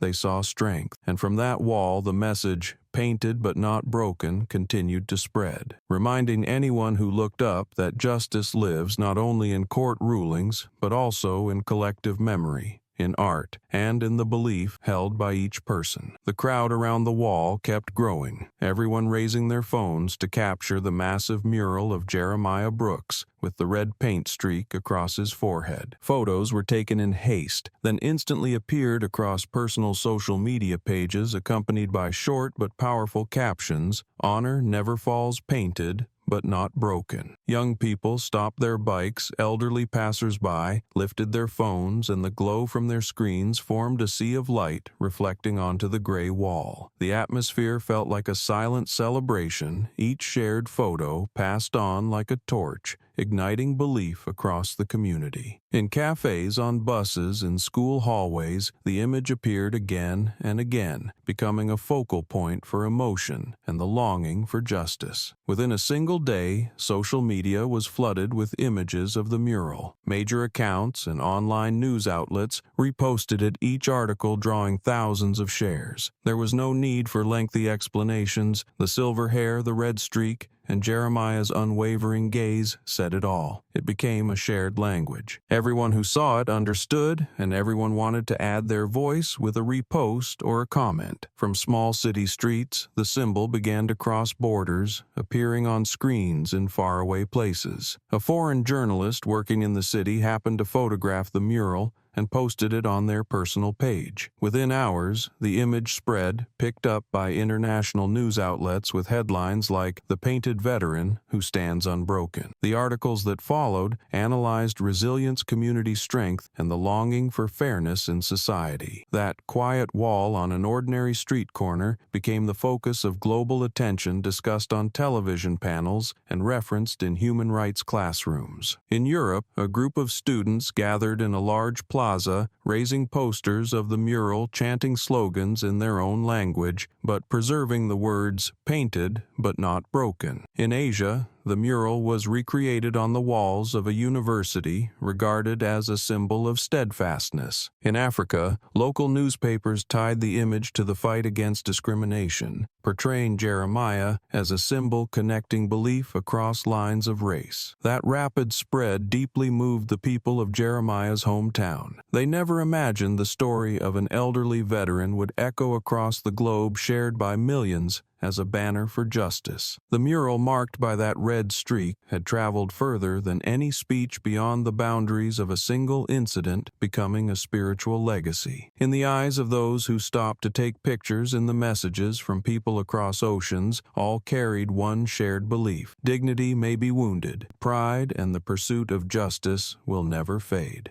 On the training grounds of the Officer Academy, hundreds of young cadets sat in neat rows under the early morning sun. On the lecture platform, a seasoned instructor with a deep voice and stern eyes began recounting the case of Jeremiah Brooks. He didn't just relay it as a legal event, but wove in each detail so the cadets would understand it as a living lesson in honor and courage. With every word he spoke, the atmosphere grew still. Even the wind seemed to slow as everyone listened intently. The instructor emphasized that a person who once wore the uniform could be mocked, could be wounded by inhumane actions, but their spirit could never be broken. He paused, looked directly at the front row, and repeated the phrase that had been echoed everywhere: "A hero can be defamed, but never defeated." The words rang out warm and sharp, etched into the minds of all who heard. The cadets exchanged glances, eyes shining, some nodding slightly as if silently making a vow of their own. The air on the training field thickened with focus. One young cadet, still baby-faced but with eyes full of determination, raised a hand and asked, "Sir, can we prevent the mistakes made by those who abuse their power?" The instructor replied firmly, saying that the responsibility responsibility of anyone wearing the uniform was not only to follow orders but to protect human dignity, because the honor of the military lies not in its weapons but in how it treats the people. The lecture continued, interspersed with long pauses for reflection. He spoke of how the image of Jeremiah standing in the crowd, proud with a streak of red paint on his forehead, had become a symbol not just for civilians, but for the military as well. Every future officer, he said, must understand that it is that unwavering resolve that upholds the public's trust. The cadets silently took notes, some gripping their notebooks tightly, writing the phrase in capital letters as if to carve it into memory. When the session ended, the training grounds echoed with the rhythm of marching boots, but the story's message lingered in everyone's mind. They understood that Jeremiah's case was not just a verdict for an individual, but a lesson for an entire generation of officers that true strength lies not in authority, but in fairness and integrity. And from that day on, the phrase, "A hero can be defamed but never defeated," became a guiding principle in every drill following them on the path ahead as an oath of honor never to be forgotten. The entire training yard fell silent as the instructor ended his lecture, no wind rustling through the trees, no sound of footsteps, only the faces of young cadets gazing at the podium with thoughtful eyes. They sat upright, pens in hand, each word appearing slowly in their small notebooks. No one hurried, no one needed reminding. The silence itself proved that each person had already etched the story of Jeremiah Brooks into their own journey ahead. Block letters and quotes were written and rewritten across the pages as if to carve them deeper into memory, as if to remind themselves that tomorrow, when they wear the uniform, they must never forget the value of humanity. A cadet sitting in the back quietly capped his pen and looked up at the wall of the lecture hall, imagining the image of an old veteran standing tall in the square, silver hair streaked with red paint, eyes still burning with pride. That image, through the telling of the story, had moved beyond the boundaries of a trial or a verdict, becoming a vivid symbol in the minds of a new generation. No one in the class laughed. No one was distracted because they knew this was no longer an ordinary lesson. It was a moral lesson every soldier must carry. The instructor looked down and saw the silence, nodding with satisfaction. He knew his cadets had grasped the most important truth, that a soldier is not only strength on the battlefield, but also a defender of fairness and dignity. A hero can be defamed, but never defeated. That phrase was not just a reminder, but a vow silently echoed by every cadet on the training grounds. From that moment, the story of Jeremiah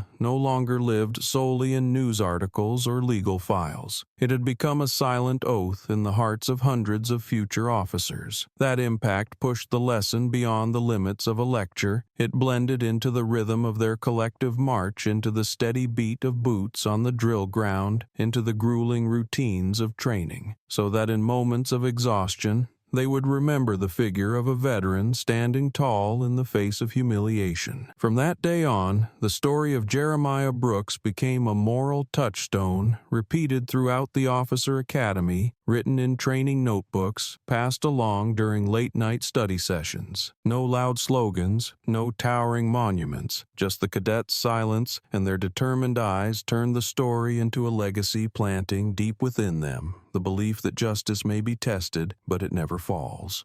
In the large lecture hall of a university, the long rows of seats, usually familiar with the dry tone of lectures, had now become a lively forum. On the screen at the front, the clip of Jeremiah Brooks was once again played, each sharp frame rendering the entire auditorium silent. No one looked away from the image of silver hair stained with red paint, of the calm gaze standing firm amid the storm of humiliation. When the video ended, the room erupted in excited murmurs, students eagerly raising their hands to speak. A young man seated near the middle row declared with conviction that this incident was not just a lesson in justice, but a wake-up call about the power of evidence and the courage to speak out against injustice. justice. A group of sociology students debated intensely, analyzing the video's impact on public opinion, comparing it to past protest movements that shifted social awareness. A short-haired female student posed a question. What would have happened if no one had recorded that scene? Would we have seen justice prevail? The question left the group silent for a few seconds, then quickly sparked a new wave of discussion. Some believed the incident would have been buried. Others were sure someone would have spoken out, but all agreed the video had opened a new door, ensuring the truth would not be buried. Seated near the back, a female student with a calm but firm voice suddenly spoke, quieting the whole room. Silence is also resistance. Her words echoed seemingly paradoxical but deeply striking to those listening. She explained that Jeremiah's calm demeanor, his steady gaze, was a way of asserting dignity without shouting, without fighting back with violence. Just with proud silence, he exposed the abuse of power. The entire lecture hall nodded in unison. Some applauded, others quietly wrote it down in their notebooks like a guiding quote. The atmosphere in the room heated up. Students from various departments joined in to debate the idea of resistance and what the younger generation must do to prevent such acts. A law student stood and spoke with passion. If we don't use our voices, who will? Jeremiah taught us that the right silence carries more weight than 1,000 words. But to uphold justice, we must also raise our voices loudly. His words were met with resounding applause, the auditorium igniting like a blaze sparked from that single torch. Many students took out their phones, opened social media, and began sharing images, posting reflections. Some quoted the female student's statement. Others paired the mural with words once spoken by Jeremiah, all spreading rapidly. Within hours, new hashtags emerged tied to the student movement, continuing the spirit of painted but not broken, now infused with the color of youth. Student newspapers quickly published articles commenting that today, the lecture hall was no longer just a place for learning theory,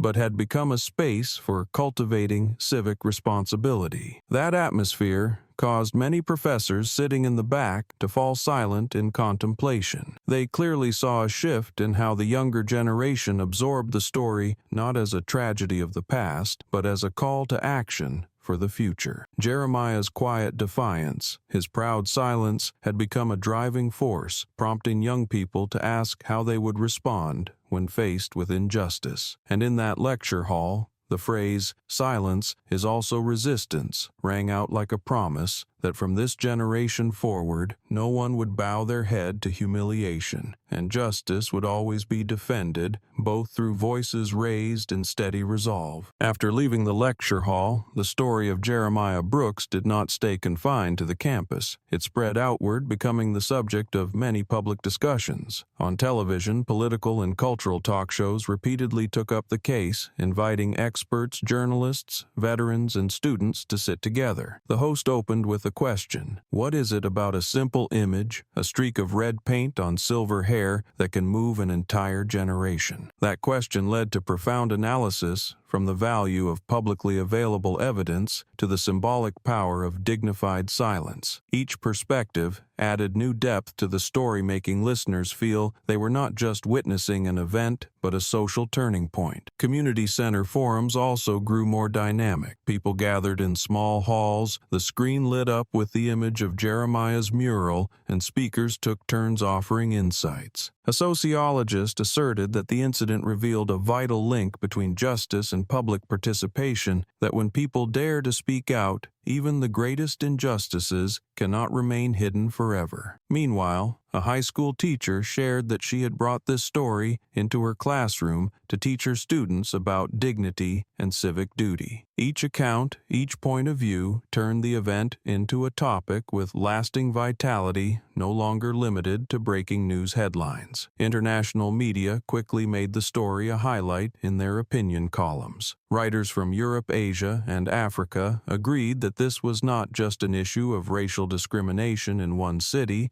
but a mirror showing that truth and resilience always find a way. Editorials across outlets emphasized that millions of people sharing a symbol, discussing a single statement, proved that justice is no longer confined to the courtroom but has become a global concern. In conversations at coffee shops and around family dinner tables, the story of Jeremiah was also mentioned as a vivid example. Young people shared with their parents the lessons they took away, while older generations nodded, saying they saw in that image a reflection of the past when honor was valued above all. The belief in justice, once shaken by cases buried and ignored, was reignited, threading its way into everyday stories. A female student at a local forum shared, "We're not just talking about Jeremiah, we're talking about our own future, about whether we want to live in a society that defends the truth." That belief spread beyond the bounds of any single community and erupted on a larger scale. Student movements continued, with many universities hosting panel discussions using the case as proof of the importance of dignity in the legal system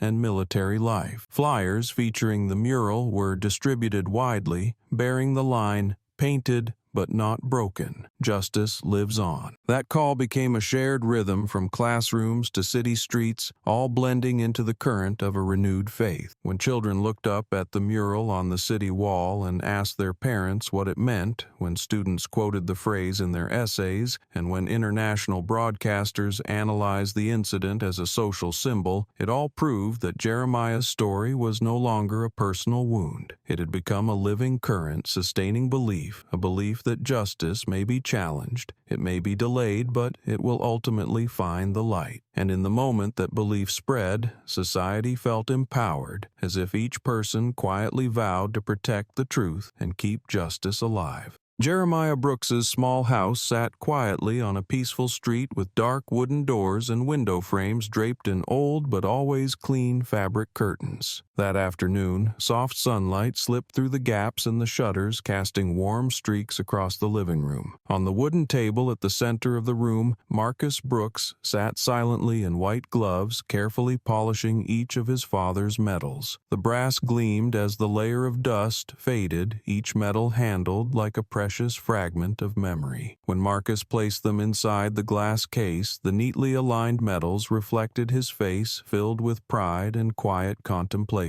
Each one did not only represent Jeremiah's achievements, but stood as evidence of the years he had given in blood and tears to the nation. Jeremiah sat in his familiar armchair, his silver hair catching the afternoon light, his eyes drifting before resting on his young grandchild, sitting cross-legged nearby. His voice, hoarse but steady, recounted the days on the battlefield when the sky was torn by bombs, when the earth trembled beneath feet of thousands of soldiers. The child looked up wide-eyed, both frightened and fascinated. "How did you make it back when everyone was surrounded?" the child asked, voice clear and echoing through the room. Jeremiah smiled gently, placed a hand on the young head, and answered that survival wasn't only about bravery, but also about brotherhood, because they held hands in the dark and got through it together. Marcus remained still, listening to every word his father spoke, his hand resting gently on the glass case, as if trying to feel the weight of years contained within those medals. He realized that his father never spoke of personal pain, only of the men who fought beside him, who shared life and death as one. For Jeremiah,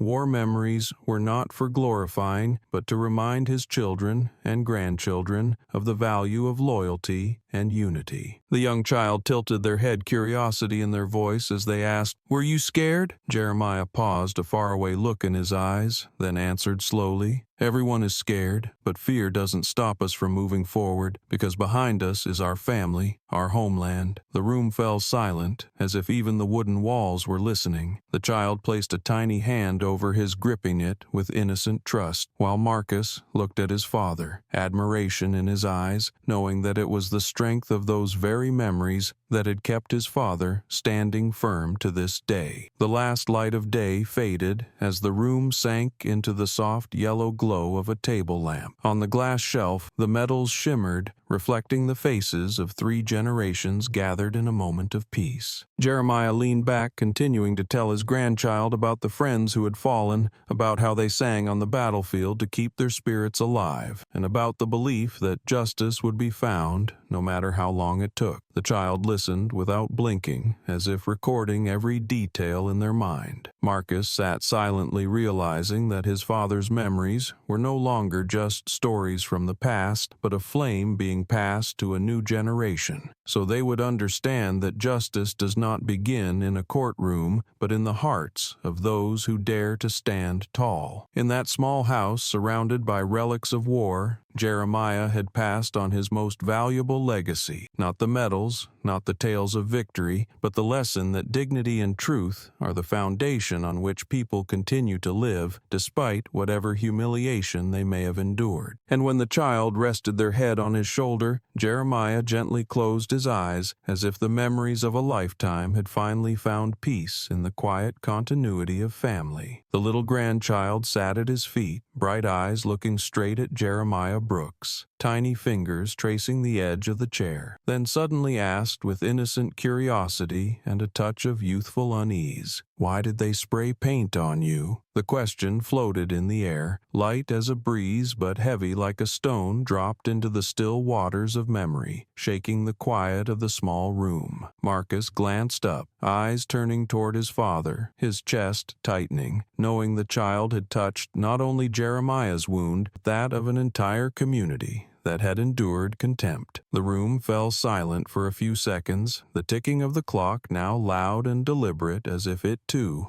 was waiting for an answer. Jeremiah looked up at his grandchild, his face softening into a gentle smile etched with the sorrow of experience, placed his veined hand on the child's shoulder, his eyes glowing with the warmth of someone who had weathered the storm, then spoke slowly, "Because justice needs to be reclaimed again." His voice didn't waver. It rang firm, each word delivered like a lesson, both tender and resolute. The child tilted their head, perhaps not grasping the full weight of the answer, but sensing the pride and strength behind it. Marcus, sitting beside them, quietly nodded, knowing his father had chosen the simplest way to pass on a profound lesson. That answer added another layer of meaning to the room's atmosphere. Jeremiah didn't mention humiliation, didn't name the pain. He simply emphasized the core truth. Justice is a stream that never stops flowing. It must be protected and sometimes reclaimed through harsh trials. The little grandchild didn't yet fully understand, but in those clear eyes shone the belief that his grandfather had not bowed to any act. The calm in Jeremiah's smile turned the answer into a timeless statement, planting in the younger generation the belief that honor and justice always walk side by side. Marcus looked at his father, feeling as if he too had just been reminded. He had witnessed his father endure humiliation in silence, had seen an entire community rise up, and now in this quiet home, he saw his father choose to respond to a child with quiet pride. To Marcus, that answer was a continuation, a confirmation that the struggle does not end with a verdict, does not stop at public declarations, but lives on in every household and every conversation. The child leaned against his grandfather's shoulder, innocent eyes slowly closing as if holding the answer close in the dreams of childhood. Jeremiah looked at him, the smile still on his face, a soft light in his eyes, as though he were seeing a future that would be different, one where justice wouldn't have to be reclaimed again and again. But deep down he knew that history always tests people, and the only thing that helps them endure is unwavering belief. In that moment, 3 generations sat together in the small house, each one absorbing a different layer of meaning, but all knowing that once justice is reclaimed, it becomes the torch that lights the path for those who come next. The city square glowed under the shimmer of thousands of candle flames, the night breeze gently swaying the small fires that burned steadily reflected on the faces of the silent crowd. In the center,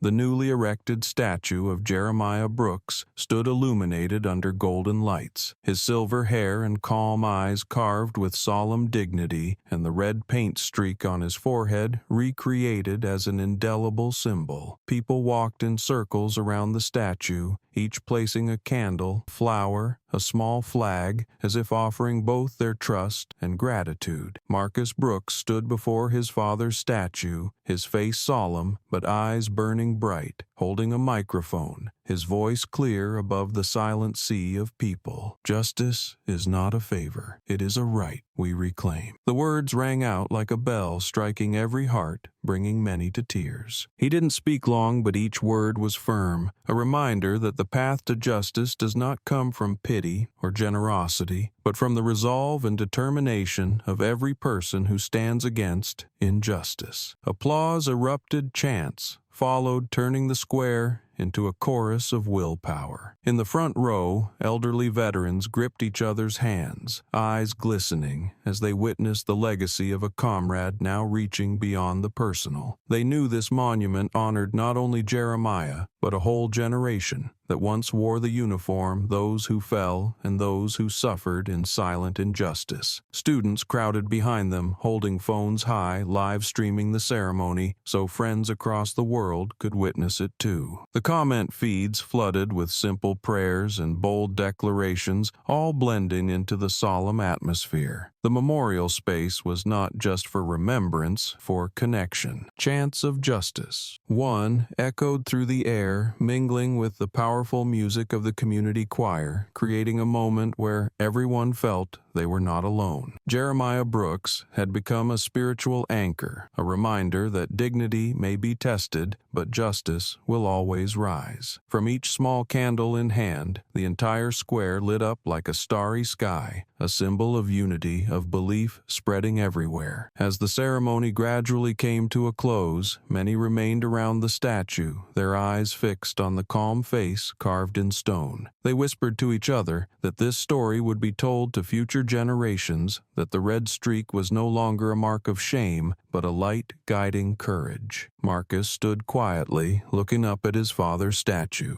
emotions swelling inside him. But he did not cry because he knew Jeremiah's peaceful smile had now become a strength that nourished the faith of an entire community. And from that night on, the legacy of justice lived not only through a statue or a memorial, but in the silent promise of each person who had been present. They vowed never to let injustice be hidden, never to let honor be trampled without a voice raised. Because, as Marcus had declared, justice is not a favor, it is a right to be reclaimed. And once that flame has been lit, it will continue to guide the next generation, so that truth is never forgotten. Right after the vigil, images of the Jeremiah Brooks statue, surrounded by thousands of flickering candles, quickly appeared across social media platforms. Young people shared them with pride, veterans reposted them with teary eyes, and the press called it the crystallization of memory and belief. Among countless posts, one hashtag rose above the rest, spreading rapidly: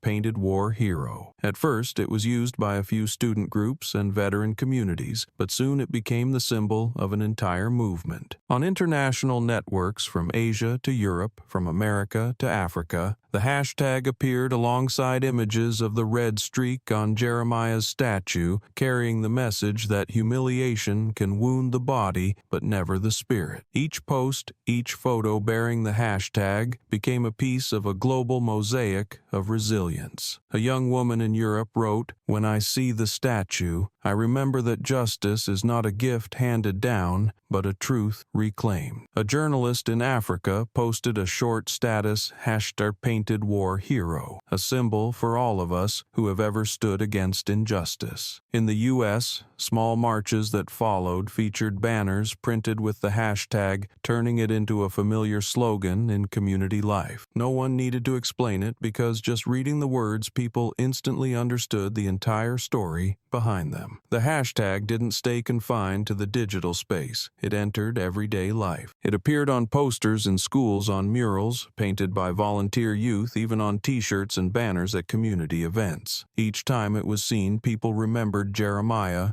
remembered his calmness in the face of humiliation, remembered the moment justice was spoken in the courtroom. The hashtag became a living legacy, tied to a figure who had moved beyond the bounds of a single individual to become a symbol of dignity and justice. In social discussions, speakers no longer referred to Jeremiah Brooks merely as an individual, but as a collective story. They said the hashtag painted war hero had affirmed the power of collective memory, turning a personal wound into a shared lesson. Children growing up in that atmosphere would understand that even painful moments can carry inspirational strength. The elderly, looking upon it, found comfort in knowing that steadfastness is never wasted. And in the end, when the candles burned low, when the statue of Jeremiah stood silent under the night sky, the story closed not with sorrow, but with a quiet faith glowing in people's hearts. Everyone understood that truth can be smeared, can be clouded for a moment by acts of cruelty, but it can never be erased. Truth finds its way back like light piercing the darkness, like that hashtag rising from a small corner to reach across the world. In the final glimmers of candlelight, the crowd left the square, but they carried that message in their hearts. They knew the story of Jeremiah Brooks wouldn't end with a statue or a hashtag, but would continue living in the actions of the community. And in that collective memory, belief was strengthened. Truth can be smeared, but never erased, because justice once reclaimed always leaves a lasting mark. The story of Jeremiah Brooks began on a gray morning on a sidewalk when a police officer named Kane dismissed his age, his skin color, and the medals tied to the blood and sacrifice Jeremiah had given to the country. That act of humiliation, which seemed like just another cruel moment in a long pattern of abuse, became the spark for a movement far beyond one personal incident. The appearance of Marcus Brooks, the son who carried the weight of being the director of the FBI, changed everything. Because from the moment he stepped forward, the story was no longer a confrontation between an old man and a reckless officer. It became a public test of honor, justice, and truth. From that moment on, every layer of society joined the conversation, from bystanders who witnessed the incident to the veteran community, from students in lecture halls to the president, and even political figures. The pressure from the public, the viral spread of images on social media, and the growing wave of protest made it impossible to cover up the event. The trial that followed was no longer just about judging one officer, but about justice speaking out as each piece of evidence and every testimony brought the truth into the light. Jeremiah, with his calm gaze, didn't need to demand anything because the people, his former comrades, and his own son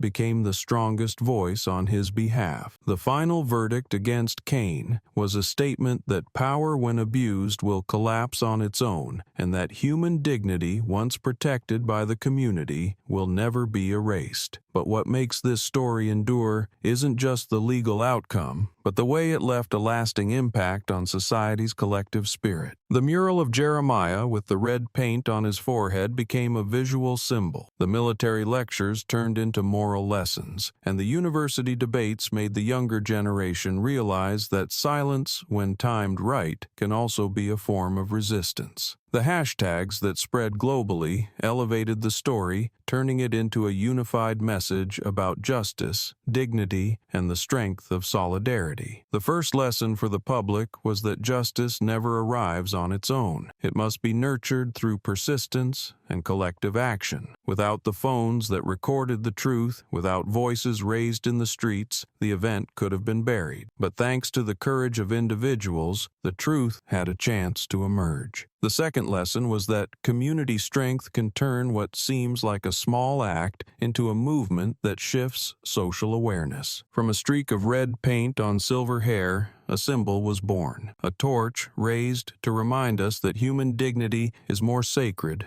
than any form of authority. And the final lesson, the one Jeremiah passed on to his grandchild, is that justice must always be reclaimed, never taken for granted. Each generation bears the duty of protecting it, because the moment we grow complacent, injustice returns. When Marcus held his father's hand and whispered that justice had spoken, when the square lit up with thousands of candles and the chant of "Justice Won" echoed, it all served as proof of that belief. The story doesn't end in tears or resentment, but in a quiet, enduring faith that truth can be smeared but never erased. The legacy Jeremiah left behind isn't just in the medals on a glass shelf or the statue in the square, but in the hearts of everyone who witnessed and embraced the story. And from that, justice is no longer a distant concept, but a living belief, a reminder that in any circumstance, people must hold on to dignity and stand together in defense of the truth.